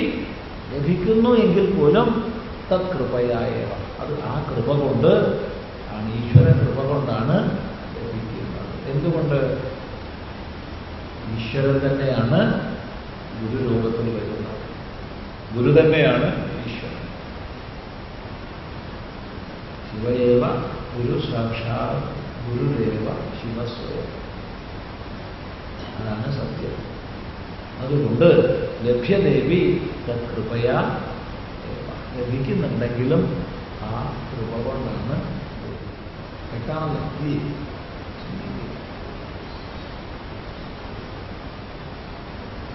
നമ്മൾ പലപ്പോഴും മറ്റ് പല പരിഗണനകളിലും പെട്ടിട്ട് ലഭിക്കാതെ പോകും. കഴിഞ്ഞ ദിവസം നമ്മൾ ഓർമ്മിച്ചു, വളരെ മുമ്പ് ഒരു മഹാത്മാവ് പറഞ്ഞു തന്നൊരു കഥ. വല്ലാത്തൊരു കഥയാണ്. ആലോചിച്ച് കഴിഞ്ഞാൽ 100 കൊല്ലങ്ങൾക്ക് മുമ്പുണ്ടായതാണ്. യാതൊരു യാത്രാ സൗകര്യം ഇന്നത്തെ പോലെ ഇല്ലാത്ത കാലഘട്ടത്തിൽ കേരളത്തിൽ നിന്ന്, പാലക്കാട് ജില്ലയിൽ നിന്ന് ഒരു 4-5 പേര് ഒരു മഹാപുരുഷനെ കാണാൻ വേണ്ടി പോയി. ആ മഹാപുരുഷൻ തമിഴ്നാട്ടിലാണ്, ചിദംബരം ക്ഷേത്രത്തിന്റെ അടുത്തായിട്ട് കുറച്ച് ദൂരെയായിട്ട് താമസിക്കുകയാണ്. വലിയ മഹാനാണ് അത്ര. ഇവരിവിടുന്ന് കുറേ തീവണ്ടി പോയി, ബാക്കി ആളവണ്ടിയിലും നടന്നും ഒക്കെയാണ് പോയത്. വളരെ കഷ്ടപ്പെട്ടുണ്ടാവും. 100 കൊല്ലങ്ങൾക്ക് മുമ്പുള്ള കഥയാണ്. ആ മഹാത്മാവിന്റെ മുറിയുടെ അടുത്തെത്തി നോക്കുമ്പോൾ ലൗകിക വർത്തമാനം പറഞ്ഞ് പൊട്ടിച്ചിരിക്കുന്നതാ കേൾക്കുന്നത്. പൊട്ടിച്ചിരിക്കുകയാണ് അകത്തുനിന്ന് കുറേ പേര്. ഇവർ കാണാണ്ട് പോന്നു. ഇയാളാ മഹാത്മാവ് ലൗകിക വർത്തമാനം പറഞ്ഞ് ചിരിക്കുന്ന ആൾ. ഇവർ കാണാണ്ട് പോന്നിട്ട് ഈ കഥ വേറൊരാൾക്ക് പറഞ്ഞു കൊടുത്തു. അതേപോലെ നിങ്ങൾക്ക് നഷ്ടമായി. ഇവർ വിചാരിച്ച മഹാത്മാവ് എന്ന് പറഞ്ഞാൽ മുഖം പൊറിപ്പിച്ച് അങ്ങനെ ഇരിക്കണം, എന്താണ് അൽസ ഒരു ഇരിക്കും, ഇങ്ങനെയൊക്കെ സംസാരിക്കും എന്നൊക്കെ വിചാരിച്ചു വെച്ചിരിക്കണം. സിനിമയിലൊക്കെ കണ്ടിട്ടുണ്ടാവുമല്ലോ മഹാത്മാവ്, നാടകത്തിലൊക്കെ എല്ലാവരും വിചാരിച്ചു വെച്ചിരിക്കണം. മഹാത്മാക്കളുടെ ചുറ്റുപാട് എപ്പോഴും സന്തോഷമായി, എപ്പോഴും സന്തോഷമായിരിക്കും. കാരണം ഉള്ളിൽ സന്തോഷം ഒരാൾക്കുണ്ടെങ്കിൽ അയാളുടെ ചുറ്റും സന്തോഷമായിരിക്കും. അപ്പൊ ഏത് തരത്തിൽപ്പെട്ടവരാണോ അടുത്ത് വരുന്നത് ആ തരത്തിൽ അതിങ്ങനെ അഭിവ്യക്തമാകും. ഒരു വേദാന്ത ചർച്ചയ്ക്ക് ഉതകുന്ന ഒരാൾ വരികയാണെച്ചാൽ വേദാന്ത ചർച്ചയായിരിക്കും. ഒരു വ്യാപാരി വരികയാണെച്ചാൽ വ്യാപാര വിഷയങ്ങളായിരിക്കും. ഒരു ഹാസ്യത്തിലുള്ള വ്യക്തിയാണ് വരുന്നത്, ഈ മഹാത്മാവിൽ നിന്നും ഹാസ്യമായിരിക്കും. അത് കണ്ണാടി പോലെയാണ്. കണ്ണാടിയിലേക്ക് ഏത് രൂപത്തിലാണ് ഒരാൾ നോക്കുന്നത് ആ രൂപം അവിടെ ഇങ്ങോട്ടും പ്രതിഫലിക്കുന്നത്. അല്ലാണ്ട് അവിടെ തനത് രൂപമൊന്നും ഇല്ല. എല്ലാ രൂപങ്ങളെ അതിക്രമിച്ച ആളാണ്. ഇത് മനസ്സിലാക്കാൻ കഴിയട്ടെ. ചിന്തിക്കുക. എന്നിട്ട് ഈ പാവങ്ങൾ കഷ്ടപ്പെട്ട് പോയിട്ട് അടുത്തെത്തി കാണാണ്ട് തിരിച്ചു പോകും. എന്നിട്ട് ഇവരുടെ ഒരു മഹാത്മാവിനോട് പറഞ്ഞു, ഇങ്ങനെ ഉണ്ടായി എന്നുള്ളത്. ഈ മഹാത്മാവാണ് നമ്മോട് പറഞ്ഞത്. സർവജ്ഞനായൊരു മഹാപുരുഷനുണ്ടായിരുന്നു പാലക്കാട്, ഗണേശ്വരാനന്ദ സ്വാമി. മണ്ണൂർ ആശ്രമത്തിൻ്റെ മഠാധിപതിയായിരുന്നു. അദ്ദേഹം ഇല്ല, ശരീരശാന്തമാണ്. അദ്ദേഹം പറഞ്ഞു തരുമ്പോൾ ഒരു 90-ലധികം വയസ്സ് അദ്ദേഹത്തിനുണ്ട്. നമ്മളോട് പറഞ്ഞു തരുന്നു. അദ്ദേഹത്തിൻ്റെ ചെറുപ്പത്തിൽ അറിഞ്ഞ കഥയാണ്. സത്സംഗം ഈശ്വര കൃപ കൊണ്ടാണ് ലഭിക്കുന്നത്. ഒരു ഭേദമില്ല. ഇത് ശ്രദ്ധിക്കേണ്ടതാണ്. അപ്പൊ ഈശ്വരാനുഗ്രഹം ഉണ്ടെങ്കിലേ മത്സംഗം ലഭിക്കും. ഈശ്വരാനുഗ്രഹമോ അതിനുള്ള പാത്രത്വം നമ്മൾ വളർത്തിയാലേ ലഭിക്കൂ. അപ്പൊ ചുരുക്കി പറഞ്ഞാൽ ഇതിന്റെ സാധന അനുഷ്ഠാനത്തിനുള്ള ബാധ്യത കിടക്കുന്നത് നമ്മുടെ ഭാഗത്താണ്. അങ്ങനെ പരിശ്രമപൂർവം സത്കർമ്മങ്ങൾ ചെയ്ത് ചിത്തശുദ്ധി വളർത്തി ശരിയായ മഹത്കൃപ നേടാൻ നമുക്ക് സാധിക്കണം. ഇല്ലെങ്കിൽ നമ്മൾ പല പൊയ്ക്കാലുകളും കണ്ട് മയങ്ങിയെന്ന് വരും, പല പൊയ്മുഖങ്ങളിലും ചെന്ന് വീണെന്ന് വരും. പിന്നെ പറഞ്ഞിട്ട് കാര്യമില്ല. ചെറിയ നോർക്കോലി വലിയ തവളയെ പിടിച്ചിട്ട് വിഴുങ്ങാനും വയ്യ, കഴിക്കാനും വയ്യ, വിടാനും തോന്നണില്ല. തവളയ്ക്ക് കാണിച്ചാൽ ഒന്നുകിൽ മരിച്ചാൽ മതിയായിരുന്നു, അല്ലെങ്കിൽ രക്ഷപ്പെട്ടാൽ മതിയായിരുന്നു, രണ്ടുമില്ല. എന്നിട്ട് പിടിയും വലിയ ഗുരു ശിഷ്യം. വലിയടാ വലി ഗുരു, രക്ഷപ്പെടാനുള്ള ശ്രമം ശിഷ്യനും. ഈ തവളയും നിർക്കോലിയാണ് ഏറെ കാണപ്പെടുന്നത്. നമ്മൾ അങ്ങനെയായി പോകും. അത് പോകരുതെങ്കിൽ എന്ത് വേണം? ശരിയായ പാത്രത്വം സ്വയം നേടണം. വിചാരം കൊണ്ട്, ജപാതി സാധനങ്ങളെ കൊണ്ട്, ശരിയായ സാത്വിക വിചാരത്തെ വളർത്തുന്നത്. അങ്ങനെ പാത്രത്വം നേടിയാൽ നമുക്ക് ഭഗവത് കൃപ ഉണ്ടാവും. ആ ഭഗവത് കൃപയിലൂടെ മാത്രമേ നമുക്കൊരു ശരിയായ മഹാത്മാവിനെ പ്രാപിക്കാൻ സാധിക്കും. അങ്ങനെ ശരിയായ മഹാത്മാവിനെ പ്രാപിച്ചാൽ അത് നമ്മുടെ ജീവിതത്തെ തീർത്തും ഗുണകരമായി പരിവർത്തിതമാണ്. ഇതാണ് ഈ ഭാഗത്തിന്റെ സാരം. അതുകൊണ്ട് തദേവ സാധ്യതാം തദേവ സാധ്യതാം, അത് തന്നെ സാധിപ്പിക്കേണ്ടതാകുന്നു, അത് തന്നെ സാധിപ്പിക്കേണ്ടതാകുന്നു. ഇത് സൂത്രമാണ്. സൂത്രത്തിന്റെ ഒന്നാമത്തെ ലക്ഷണം പറഞ്ഞത് എന്താ? അല്പാക്ഷരം. പരമാവധി ചുരുക്കി പറയണം എന്നുള്ളത്. പിന്നെ എന്തിനാണ് ആവർത്തിച്ച് അതേവ സാധ്യത എന്ന് പറഞ്ഞാൽ പോലെ ഒരു പ്രാവശ്യം പറഞ്ഞു 2 പ്രാവശ്യം പറഞ്ഞുകൊണ്ട് കേരളത്തുണ്ടെന്നുണ്ട്. അത്രയ്ക്ക് അതിൻ്റെ പ്രാധാന്യത്തെ സൂചിപ്പിക്കുക.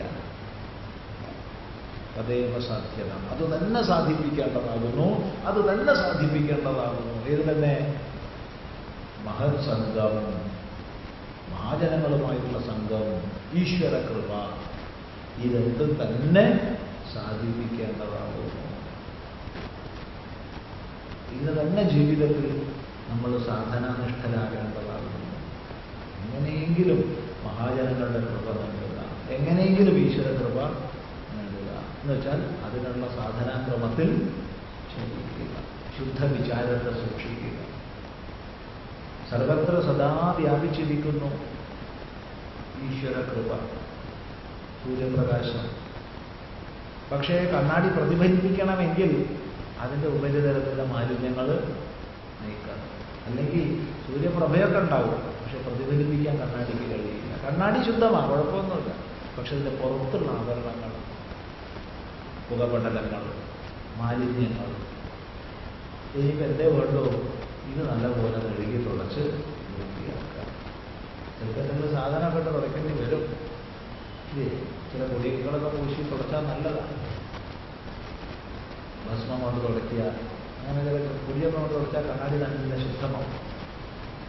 അതും നല്ലത് കടലാസ് പോലെ പല വസ്തുക്കളൊക്കെ കൊണ്ട് തുടച്ചിരുന്ന, അല്ലാണ്ട് കരികല്ലൊക്കെ ഇട്ട് തുടച്ചാൽ ഉള്ള പ്രതിഫലിപ്പിക്കാനുള്ള ശക്തി കൂടി നഷ്ടമാവും. അപ്പോൾ താല്പര്യം അതിനും അറിയണമെന്നാണ്. അപ്പോൾ പ്രാഥമിക തലത്തിലെ അമ്മയുടെ, അച്ഛൻ്റെ ഒക്കെ ഉപദേശങ്ങളനുസരിച്ച്, അല്ലെങ്കിൽ മുതിർന്നവരുടെ ഉപദേശങ്ങളനുസരിച്ച് നമ്മൾ പ്രാഥമികങ്ങളായ സാധനാമാർഗങ്ങളിലൂടെ ചരിക്കുമ്പോഴാണ് കൂടുതൽ കൂടുതൽ ഉയർന്ന അവസ്ഥയിലേക്ക് എത്താനുള്ള ചിത്തശുദ്ധി നമുക്ക് പ്രാപ്തമാകുന്നത്. അത് ഓർമ്മിക്കുക. അങ്ങനെ ചിത്തശുദ്ധിക്കായിക്കൊണ്ട് പരിശ്രമിച്ച് ഈ പാത്രത്വം നമ്മൾ നേടുമ്പോൾ ഈശ്വരാനുഗ്രഹം സ്വതസിദ്ധമായത് നമ്മളിലൂടെ പ്രകാശിക്കും. അങ്ങനെ പ്രകാശിക്കുമ്പോൾ മഹത്കൃപ ഉണ്ടാവും. അങ്ങനെ മഹത്കൃപയിലൂടെ ഭക്തി, ശരിയായ ശുദ്ധമായ ഭക്തി ഉണ്ടാകും. ഇതാണ് പദ്ധതി. അങ്ങനെ എന്ത് വേണം? വിഷയത്യാഗവും സംഘത്യാഗവും അവ്യാവൃത ഭജനവും ഭഗവത് ഗുണ ശ്രവണ കീർത്തനവും ഒക്കെ ചെയ്തുകൊണ്ട് പരമമായ ഭക്തിയിലേക്ക് നമുക്ക് ഉയരാൻ സാധിക്കും. ഇതിന് അടിസ്ഥാനം മഹത്കൃപയാണെന്നുള്ളത് ഓർമ്മിക്കുക. അതുകൊണ്ട് തദേവ സാധ്യത, തദേവ സാധ്യത. പക്ഷേ അവിടെ വളരെ ശ്രദ്ധിക്കേണ്ട വേറൊരു ആശയമുണ്ട്. എന്താണ്? ദുസ്സംഗഃ സർവഥൈവ ത്യാജ്യഃ. മഹത്കൃപ വേണം, മഹാസംഘം വേണമെന്ന് പറഞ്ഞു. ഈ മഹത്സംഘം നേടാൻ ശ്രമിക്കുന്നതോടൊപ്പം ശ്രദ്ധിക്കണം, ദുസ്സംഗഃ സർവഥൈവ ത്യാജ്യഃ. ദുസ്സംഗം സർവഥാ, എല്ലാ പ്രകാരത്തിലും ഏവ തന്നെ ത്യാജ്യഃ, ത്യജിക്കപ്പെടേണ്ടതാണ്. ദുസ്സംഗം എല്ലാ പ്രകാരത്തിലും ത്യജിക്കപ്പെടേണ്ടതാണ്. വളരെ ശ്രദ്ധിക്കേണ്ടതാണ്. എങ്ങനെ ദുസ്സംഗം ഉപേക്ഷിക്കാം? നീയൊക്കെ ദുർജനമാണ്, നിന്നോട് ഞാൻ കൂട്ടുകൂടില്ല, അത് പോയിക്കോ. ആരെങ്കിലും പറഞ്ഞാൽ, ദുർജനങ്ങളോട് അങ്ങനെ പറഞ്ഞാൽ അതാണ് കൂട്ട് തന്നെ. ഇങ്ങനെ ഏതെങ്കിലും ദുർജനത്തോട് പറഞ്ഞു നോക്കൂ, വഴുതന മുകളിൽ തലണ്ടാവില്ല. അപ്പൊ പിന്നെ എങ്ങനെയാ ദുർജനങ്ങളെ ഉപേക്ഷിക്കുക, ത്യജിക്കുക? മാത്രമല്ല, ഒരാൾ ദുർജനമാണെന്ന് എങ്ങനെ അറിയും? നമ്മൾ വലിയ വിഷമമാണ്. ശരി, നാട്ടിൽ കുപ്രസിദ്ധനായ ദുർജനത്തെയൊക്കെ നമുക്ക് മനസ്സിലാവും. അല്ലാതെ എങ്ങനെയാ ഇപ്പൊ ദുസ്സംഗം ഉപേക്ഷിക്കുക?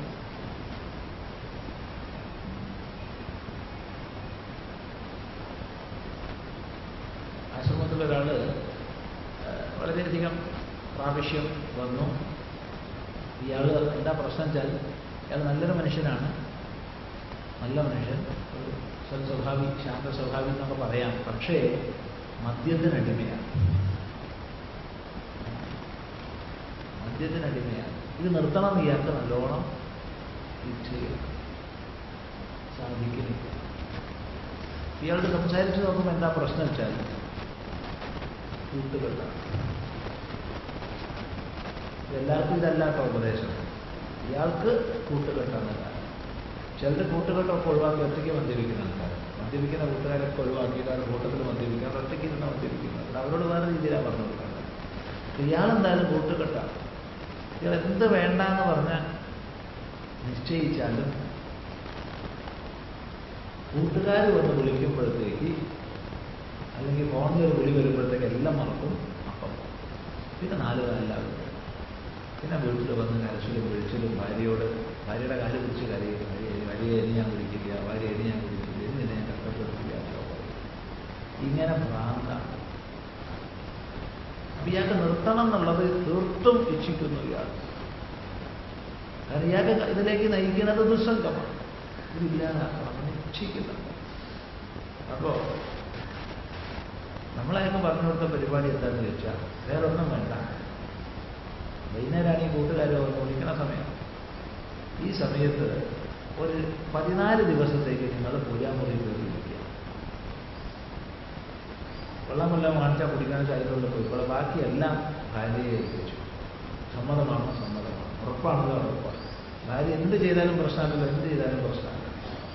ഭാര്യയോട് പറഞ്ഞ മുറി പുറത്ത് കൂട്ടി പോകാൻ ഒന്നുമില്ല.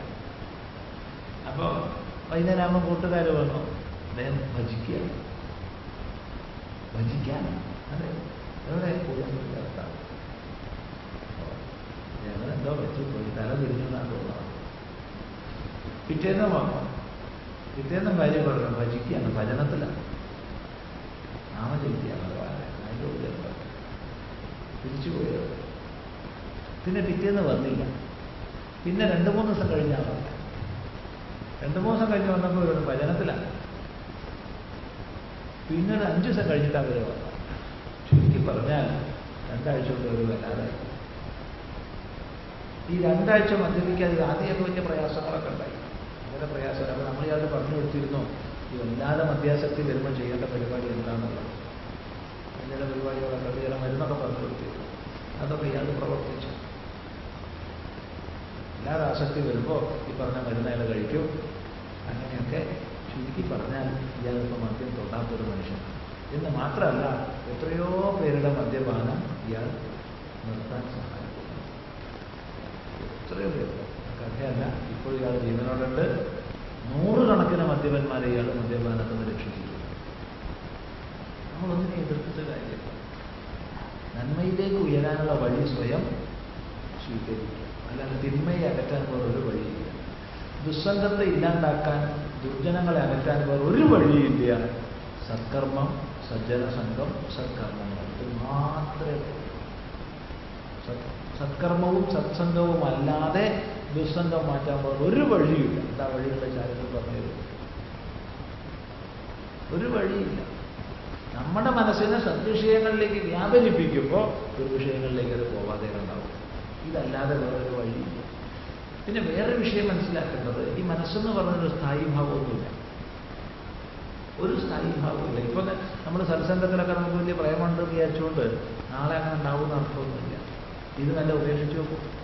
ഈ സത്സംഗം ചെയ്യുന്ന ശീലം ഉപേക്ഷിക്കുക. എന്നിട്ട് കുറച്ചായിട്ട് വേറെ വിഷയങ്ങളിലേക്ക് പ്രവർത്തിച്ചു തുടങ്ങും. മനസ്സ് കുതിച്ചു ചാടുകയും മനസ്സിന് പ്രത്യേകിച്ച് ഒരു സ്ഥായി ഭാവമില്ല. ഏതിൽ വ്യാപരിപ്പിക്കുന്നു അതിലേക്ക് വ്യാപരിച്ചോളൂ. പിന്നെ മനോവൃത്തിക്ക് അപ്പുറത്തേക്ക് ഒരാൾ മനീഷിയായിട്ട് ഉയർന്നു കഴിഞ്ഞാലോ പിന്നൊരു മാറ്റം വരികയും അത് വളരെ ശ്രദ്ധിക്കണം. ഏറ്റവും വലിയ കള്ളനാണ് അത്. നമ്മളെ ഏറ്റവും വലിയ കള്ളനും ഏറ്റവും വലിയ ശത്രുവുമാണ്. അതുകൊണ്ടാണ് ആചാര്യസ്വാമികൾ ഒരു മനസ്സിനെ മഹാവ്യാഘ്രത്തോട് ഉപമിച്ചിട്ടുണ്ട്. മനോനാമ മഹാവ്യാഘ്ര വിഷയാരണ്യ ഭൂമിഷു ചരത്യത്ര ഗച്ഛന്തു സാധകായേ മോക്ഷവഃ. മനസ്സാകുന്ന കടുവ, മനോനാമ മഹാവ്യാഘ്ര, വലിയ കടുവയാണ്, വ്യാഘ്രമാണ്. വിഷയാരണ്യ ഭൂമിഷു ചരതി, വിഷയഭൂമികളിൽ ചരിക്കുകയാണ്, വിഷയങ്ങളുടെ കാടുകളിൽ അങ്ങനെ മേഞ്ഞ് നടക്കുകയാണ്. എന്ത് വേണം? ഇത് കടുവയാണ് മനസ്സിലാക്കണം. എന്നെ കടുവ എന്ന് പറഞ്ഞത് മാർജാര വംശത്തിൽപ്പെട്ട ജന്തുക്കൾക്കൊക്കെ ഒരു വിശേഷമുണ്ട്. പട്ടി നല്ല പറഞ്ഞത്, മനോനാമ ശുനക നല്ല പറഞ്ഞത്, മഹാശൂന എന്ന് പറയാമായിരുന്നു, വലിയ പട്ടിയാണെന്ന് പറയാമായിരുന്നു. പക്ഷെ അങ്ങനെയല്ല പറഞ്ഞത്. പട്ടിക്കും മാർജാര വംശത്തിൽപ്പെട്ട ജന്തുവിനും വലിയ വ്യത്യാസമുണ്ട്. പട്ടി ഒരു പ്രതിയോഗിയെ കണ്ടവന്ന് പഠിച്ച് ബഹളം വയ്ക്കും, എന്നിട്ടേ ചാടി കടിക്കാൻ പോകും. എങ്ങനെയെങ്കിലും എന്തെങ്കിലും ശബ്ദം ഉണ്ടാക്കാണ്ടായാൽ കടിക്കാൻ പറ്റില്ല. പൂച്ചവർഗത്തിൽപ്പെട്ട സാധനമല്ല. പതുങ്ങി പതുങ്ങി പതുങ്ങി ഒരു ശബ്ദം കേൾപ്പിക്കാതെ, ഒരു കാല് വയ്ക്കുന്ന ശബ്ദം പോലും കേൾപ്പിക്കാണ്ട് അടുത്തെടുത്തിട്ട് ഒറ്റ ചാട്ട. ഇതുപോലെ മനസ്സ് വളരെ പതുങ്ങി വളരെ നല്ലതാണെന്ന ഭാവത്തിലൊക്കെ നമ്മളെ ചതിക്കുഴികളിൽ കൊണ്ടുചെന്ന് സത്സംഗമാണെന്നൊക്കെ ഭാവിപ്പിച്ച് ദുസ്സംഗങ്ങളിൽ ചെന്ന് ചാടി. അതാണ് മനസ്സിന്റെ പരിപാടി. എങ്ങനെയൊക്കെ അത് ചതിക്കുക എന്ന് പറയാൻ പറ്റില്ല. അത് നേർക്കും ആക്രമിക്കും, പതുങ്ങിയും ആക്രമിക്കും. അതുകൊണ്ടാണ് ഭഗവാൻ ഭാഷ്യകാരൻ ശങ്കരാചാര്യ സ്വാമികൾ മനസ്സിനെ കടുവയോട് ഉപയോഗിച്ചത്. ചാടിയും ആക്രമിക്കും, പതുങ്ങിയും ആക്രമിക്കും. ഇത് കരുതിയിരുന്ന നല്ലതാണ്. അതുകൊണ്ട് ഈ മനസ്സിനെ സദ്വിഷയങ്ങളിലേക്ക് വ്യാപരിപ്പിച്ചുകൊണ്ടിരിക്കുക. എപ്പോ? നിരന്തരം. ഒരിക്കലും സദ്വിഷയം ഇല്ലാതിരിക്കരുത്. സത്കർമ്മം എന്തെങ്കിലും ചെയ്തുകൊണ്ടിരിക്കുക, സത്ശാസ്ത്രം എന്തെങ്കിലും പഠിച്ചുകൊണ്ടിരിക്കുക, സത്സംഗം ചെയ്തുകൊണ്ടിരിക്കുക. വിപരീതമായൊരു സംസ്കാരം വളരാൻ അനുവദിക്കാതിരിക്കുക. ശ്രദ്ധിക്കണേ. എൻ്റെ ഉള്ളിൽ നല്ല സംസ്കാരമുണ്ട്, ഇനിയിപ്പോൾ ഞാൻ പ്രത്യേകിച്ച് വളർത്തൊന്നും വേണ്ട എന്ന് വിചാരിച്ചിരിക്കരുത്. ചോർന്നു പോണത് അറിയില്ല. ഗ്രാമപാത്രത്തിൽ വെച്ച വെള്ളം പോലെ. ചുട്ടെടുക്കാത്ത കലത്തിൽ വെള്ളം ഒഴിച്ച് വെച്ചാൽ അതിങ്ങനെ വിശപ്പായി പോയി പോയി പോയി പോയി അറിയില്ല. കുറച്ചു നേരം കഴിഞ്ഞാൽ വെള്ളം കാണില്ല. എവിടെ പോയി? ചോർന്ന് പുറത്തു പോയി. ഇതുപോലെ നമ്മൾ ശേഖരിച്ച് വെച്ച സാധനാ സമ്പത്തൊക്കെ തന്നെ ചോർന്ന് പോയിക്കൊണ്ടേ വളരെ കരുതേണ്ടതാണ്. അതുകൊണ്ട് ദുസ്സംഗ സർവധൈവ ത്യജ്യ. എങ്ങനെയെന്ന് ചോദിച്ചാൽ സത്സംഗം ചെയ്യുന്നതിലൂടെ, സത്കർമ്മം ചെയ്യുന്നതിലൂടെ. എന്തുകൊണ്ട് ദുസ്സംഗം ഒഴിവാക്കണം? പറയാണ്, കാമ ക്രോധ മോഹ സ്മൃതിഭ്രംശ ബുദ്ധിനാശ സർവനാശ കാരണത്വാത്. കാമ ക്രോധ മോഹ സ്മൃതിഭ്രംശ ബുദ്ധിനാശ സർവനാശ കാരണത്വാത്. കാമം, ക്രോധം, മോഹം, സ്മൃതിഭ്രംശം, ബുദ്ധിനാശം, സർവനാശം എന്നിവയ്ക്ക് കാരണമാകും എന്നതുകൊണ്ട് ഇതിനൊരു ക്രമമുണ്ട്. ഗീതയിൽ ഭഗവാൻ ഈ വിഷയം വിസ്തരിച്ച് പറഞ്ഞിട്ടുണ്ട്. സംഘാ സഞ്ജായതേ കാമഃ, കാമാത് ക്രോധോഭിജായതേ, ക്രോധാത് ഭവതി സമ്മോഹ, സമ്മോഹ സ്മൃതിവിഭ്രമം, സ്മൃതിഭ്രംശാത് ബുദ്ധിനാശോ, ബുദ്ധിനാശാത് പ്രണശ്യതി. സംഘം കൊണ്ട് ഏതെങ്കിലും ഒരു വിഷയവുമായിട്ട് സംഘം വന്നു കഴിഞ്ഞാൽ അതിൽ കാണാൻ പറ്റും. അഭിപ്രായം അതവിടെ ഇങ്ങനെ ഇരിക്കുമ്പോൾ ഇങ്ങനെ നോക്കണ്ടോ മുന്നോട്ട്. അപ്പൊ മുന്നോട്ട് ഇങ്ങനെ നോക്കുമ്പോൾ ഒരാളുടെ കയ്യിലൊരു പെണ്ണ് ഇങ്ങനെ കണ്ടു. അരക്കേടില്ലല്ലോ, നല്ല പെണ്ണാണല്ലോ തോന്നും. നല്ല പെണ്ണാണല്ലോ തോന്നിയാൽ കുഴപ്പമൊന്നുമില്ല. എന്താ കുഴപ്പം? നല്ല പെണ്ണാണ് തോന്നിയാൽ കുഴപ്പമുണ്ടോ? ആളൊരു സുന്ദരനാണ്, അല്ലെങ്കിൽ അവൾ നല്ലൊരു സുന്ദരിയാണ്, വല്ല കുഴപ്പമുണ്ടോ? നല്ലതാ. സൗന്ദര്യാസ്വാദനത്തിൽ എന്താ തെറ്റുള്ളൂ? ഒരു തെറ്റുമില്ല. ലോകത്തിൽ എന്തിന്റെ സൗന്ദര്യം കണ്ടാസ്വദിക്കുന്നതിൽ ഒരു തെറ്റുമില്ല. പക്ഷേ അറിയാതെ അടുത്ത നിമിഷം തോന്നി പോകും അവിടെയാണ്. എന്ത്? എനിക്കായാലും അവള് നല്ല സുന്ദരിയാന്ന് വിചാരിക്കുന്നതിന് ഒരു കുഴപ്പമില്ല. എന്താ കുഴപ്പം? ഒരു കുഴപ്പമില്ല. അവൾ നല്ല സുന്ദരനാ, എന്താ കുഴപ്പം? ഒരു കുഴപ്പമില്ല. പക്ഷെ കുഴപ്പം എവിടെയാന്ന് ചോദിച്ചാൽ അറിയാതെ അടുത്ത നിമിഷത്തിൽ തോന്നുകയായി എനിക്കായാൽ. ചോദിച്ചു, അപ്പൊ എനിക്കൊന്ന് തരുമോ? ചെയ്യല്ലേ, എല്ലാ സമയം എന്തായി ദേഷ്യ. ഞാൻ ചോദിച്ചിട്ട് തന്നില്ല. ഈ ചോദിക്കുന്നത് നാണക്കടല്ലേ? ഞാൻ അവിടെ വലിയ പ്രഭാഷണത്തിലൊക്കെ വന്നിട്ട് വേദാന്തമൊക്കെ പറയാൻ വന്നിട്ട് അവരുടെ കയ്യിൽ പെണ്ണ് ഞാൻ ചോദിക്കുക പറഞ്ഞാൽ അത് മോശമല്ലേ? എന്ത് ചെയ്തു? നല്ല അവരങ്ങോട്ടും ഇങ്ങോട്ടും പോയ രംഗത്തിന് മോഷ്ടിച്ച് കഴിക്കലാണ്. അതെ, ഇപ്പോൾ അതിനെ കൈവശം വെച്ചുകൊണ്ടിരിക്കും ഒരു രാഗം. ഇപ്പൊ സിദ്ധമായ വസ്തുവെ സുഖഹേതുവിനായിക്കൊണ്ട് കൈവശം വെച്ചുകൊണ്ടിരിക്കുമ്പോൾ എന്താ ഉണ്ടാവുന്നത്? രാഗം. ചോദിച്ചു, കിട്ടിയില്ല, അല്ലെങ്കിൽ ജനക്കൂട്ടത്തിൽ വെച്ച് അവമാനിക്കപ്പെട്ടു. അത് ശരി, സ്വാമിയുടെ നാരദബന്ധു സൂത്രം പഠിച്ചു തരാൻ വന്നിട്ട് എൻ്റെ പെണ്ണാണോ ചോദിക്കുന്നത്? നാലാളെ മുമ്പെന്ന് ചോദിച്ചപ്പോൾ എന്തായി? അവരോട് ദേഷ്യമായി, ക്രോധം. ഇങ്ങനെ എന്തായി? കാമം എന്തായി പരിണമിച്ചു? ക്രോധമായി പരിണമിച്ചു. കുതശ്ചിത് പ്രതിഹതാത് കാമാത് ക്രോധ ഭവതി. എങ്ങനെയെങ്കിലും തടുക്കപ്പെടുന്ന കാമം ക്രോധമായി തീരും. ഒരു വിഷയം മനസ്സിലായിക്കോളാം. ആർക്കെങ്കിലും ക്രോധം ഉണ്ടെങ്കിൽ ഉറപ്പിക്കാം അവരുള്ളിൽ കാമം ഉണ്ടായിരുന്നു. കാമമില്ലാത്ത ആൾക്ക് ക്രോധം ഉണ്ടാവില്ല. സ്വാമി അത് വെറുതെ പറയുകയാണ്. ഞാൻ മക്കളോട് ക്രോധം ഉണ്ടാവാറുണ്ട്. എനിക്ക് അത് നന്നാവാൻ വേണ്ടിയിട്ടല്ലേ. എനിക്ക് കാമമൊന്നും ഇല്ലല്ലോ. കാമം തന്നെയാണ്. ഞാൻ വിചാരിക്കണ പോലെ അവർ നടക്കണം എന്നുള്ള കാമത്തിൽ നമുക്ക് ക്രോധം ഉണ്ടാവില്ല. കാമമില്ലാണ്ട് ക്രോധം ഉണ്ടാവില്ല. കാമത്തിനെ ക്രോധം ഉണ്ടാവില്ല. ശരി, ക്രോധം വന്നു കഴിഞ്ഞു. എന്താ ഉണ്ടാവുക? ക്രോധാധാപതി സമ്മോഹ. സമ്മോഹം ഉണ്ടാവും. എന്താ ചെയ്യേണ്ടത്, എന്താ ചെയ്യരുതാത്തത്, എന്താ പറയേണ്ടത്, എന്താ പറയരുതാത്തത് ഒക്കെ മറന്നുപോകും. വേർതിരിവ് മറന്നുപോകും. പറയരുതാത്തൊക്കെ പറഞ്ഞു പോകും, ചെയ്യരുതാത്ത ചെയ്തു പോകും. ഇതാണ് സമ്മോഹം. ഇത് ക്രോധം ഉണ്ടാവുന്നതാ. സമ്മോഹ സ്മൃതി വിഭ്രമ. സമ്മോഹം വന്നാലോ സ്മൃതി വിഭ്രമം വരും. ഗുരുജനങ്ങളിൽ നിന്നും അച്ഛനമ്മമാരിൽ നിന്നൊക്കെ മനസ്സിലാക്കിയിട്ടുള്ള സദാചാര മര്യാദകൾക്കൊക്കെ വിഭ്രമം വന്നു പോകും. ഓർമ്മിക്കേണ്ടത് ഓർമ്മയിൽ വരില്ല. ഓർമ്മിക്കേണ്ടത് ഓർമ്മിക്കാതിരുന്നാൽ ഓർമ്മിക്കേണ്ടാത്തത് വന്നു ചേരും. അതാ കുഴപ്പം. സ്മൃതിഭ്രംശാൽ ബുദ്ധിനാശ. ഇങ്ങനെ സ്മൃതിഭ്രംശം വന്നാൽ ബുദ്ധി നശിച്ചു പോകും. കാര്യാകാര്യ വിവേകം നഷ്ടപ്പെടും.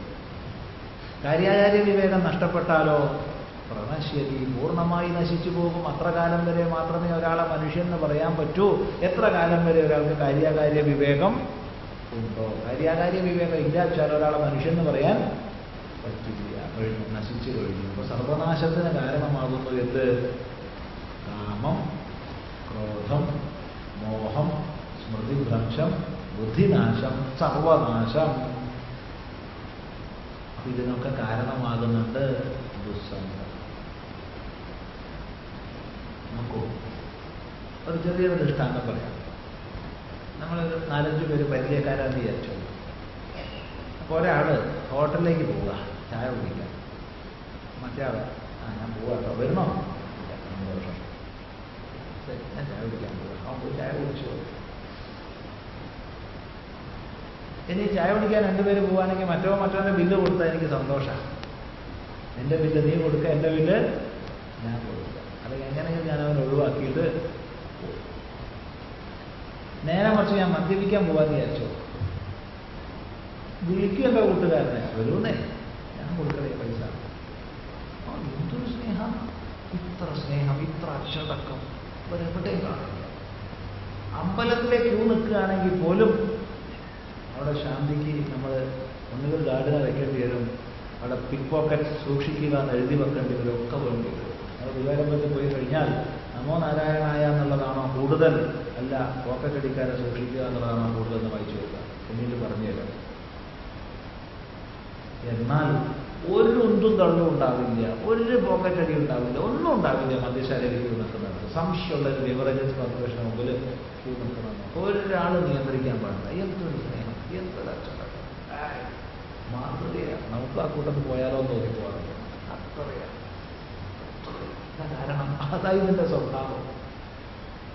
ഇത് വേണ്ടാന്നുള്ളവനെ കൂടി വിളിച്ച് കുറച്ച് കുടിച്ചു കൊടുക്കുക, കുറച്ച് എന്തോ അമൃത് പോലെയല്ലേ, കുറച്ച് ഇത്. അതാണ് ഈ ദുസ്സംഗത്തിൻ്റെ വിശേഷം. നിങ്ങൾ ശ്രദ്ധിച്ചു, പറഞ്ഞ ശരിയാണോ അല്ലയോ? ചായ കുടിക്കാൻ ഇത്ര ക്ഷണിക്കില്ല. വിശക്കുന്ന ഒരാൾക്ക് ഭക്ഷണമായി കൊടുക്കാൻ അത്ര താല്പര്യം ഉണ്ടാവില്ല. പക്ഷെ ഇതിന് പോകുമ്പോൾ ഇങ്ങനെയാ എല്ലാ ദുഷിച്ച വ്യാപാരത്തിലേക്കും മനുഷ്യരുടെ ആകർഷിക്കാനുള്ള ശക്തി പ്രത്യേകമാണ്. അതുകൊണ്ട് തരംഗായിത അപി ഇമേ സംഗാത് സമുദ്രായന്തി. ഈ ദോഷങ്ങളൊക്കെ എല്ലാവരിലും കുറച്ചുണ്ടാവും, ഉണ്ടാവില്ല. കാമം തീരെ ഇല്ല എന്ന് ആർക്കെങ്കിലും ഇവിടെ പറയാൻ പറ്റും? സ്വാമി എൻ്റെ ഉള്ളൊരു കാമം ഇല്ല, ആർക്കാ പറയാൻ പറ്റുക? ആർക്കെങ്കിലും പറയാൻ ധൈര്യമുണ്ടോ? സ്ഥൂലമായി ജൃംഭണം ചെയ്യുന്ന കാമമില്ലാത്തവരിൽ പോലും രസരൂപത്തിൽ കാമം ഉണ്ടാവും.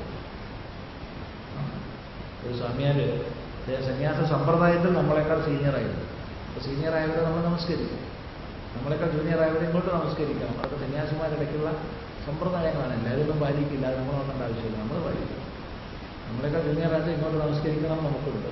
നമ്മളെക്കാൾ സീനിയറായിട്ട് അങ്ങോട്ട് പോയിട്ട് നമസ്കരിച്ചിരിക്കും ഉറപ്പാണ്. അപ്പം അങ്ങനെ നമ്മളെക്കാൾ സീനിയർ ആയതുകൊണ്ട് നമ്മൾ അങ്ങോട്ട് നമസ്കരിക്കാറുണ്ട് അദ്ദേഹത്തെ കണ്ടാൽ.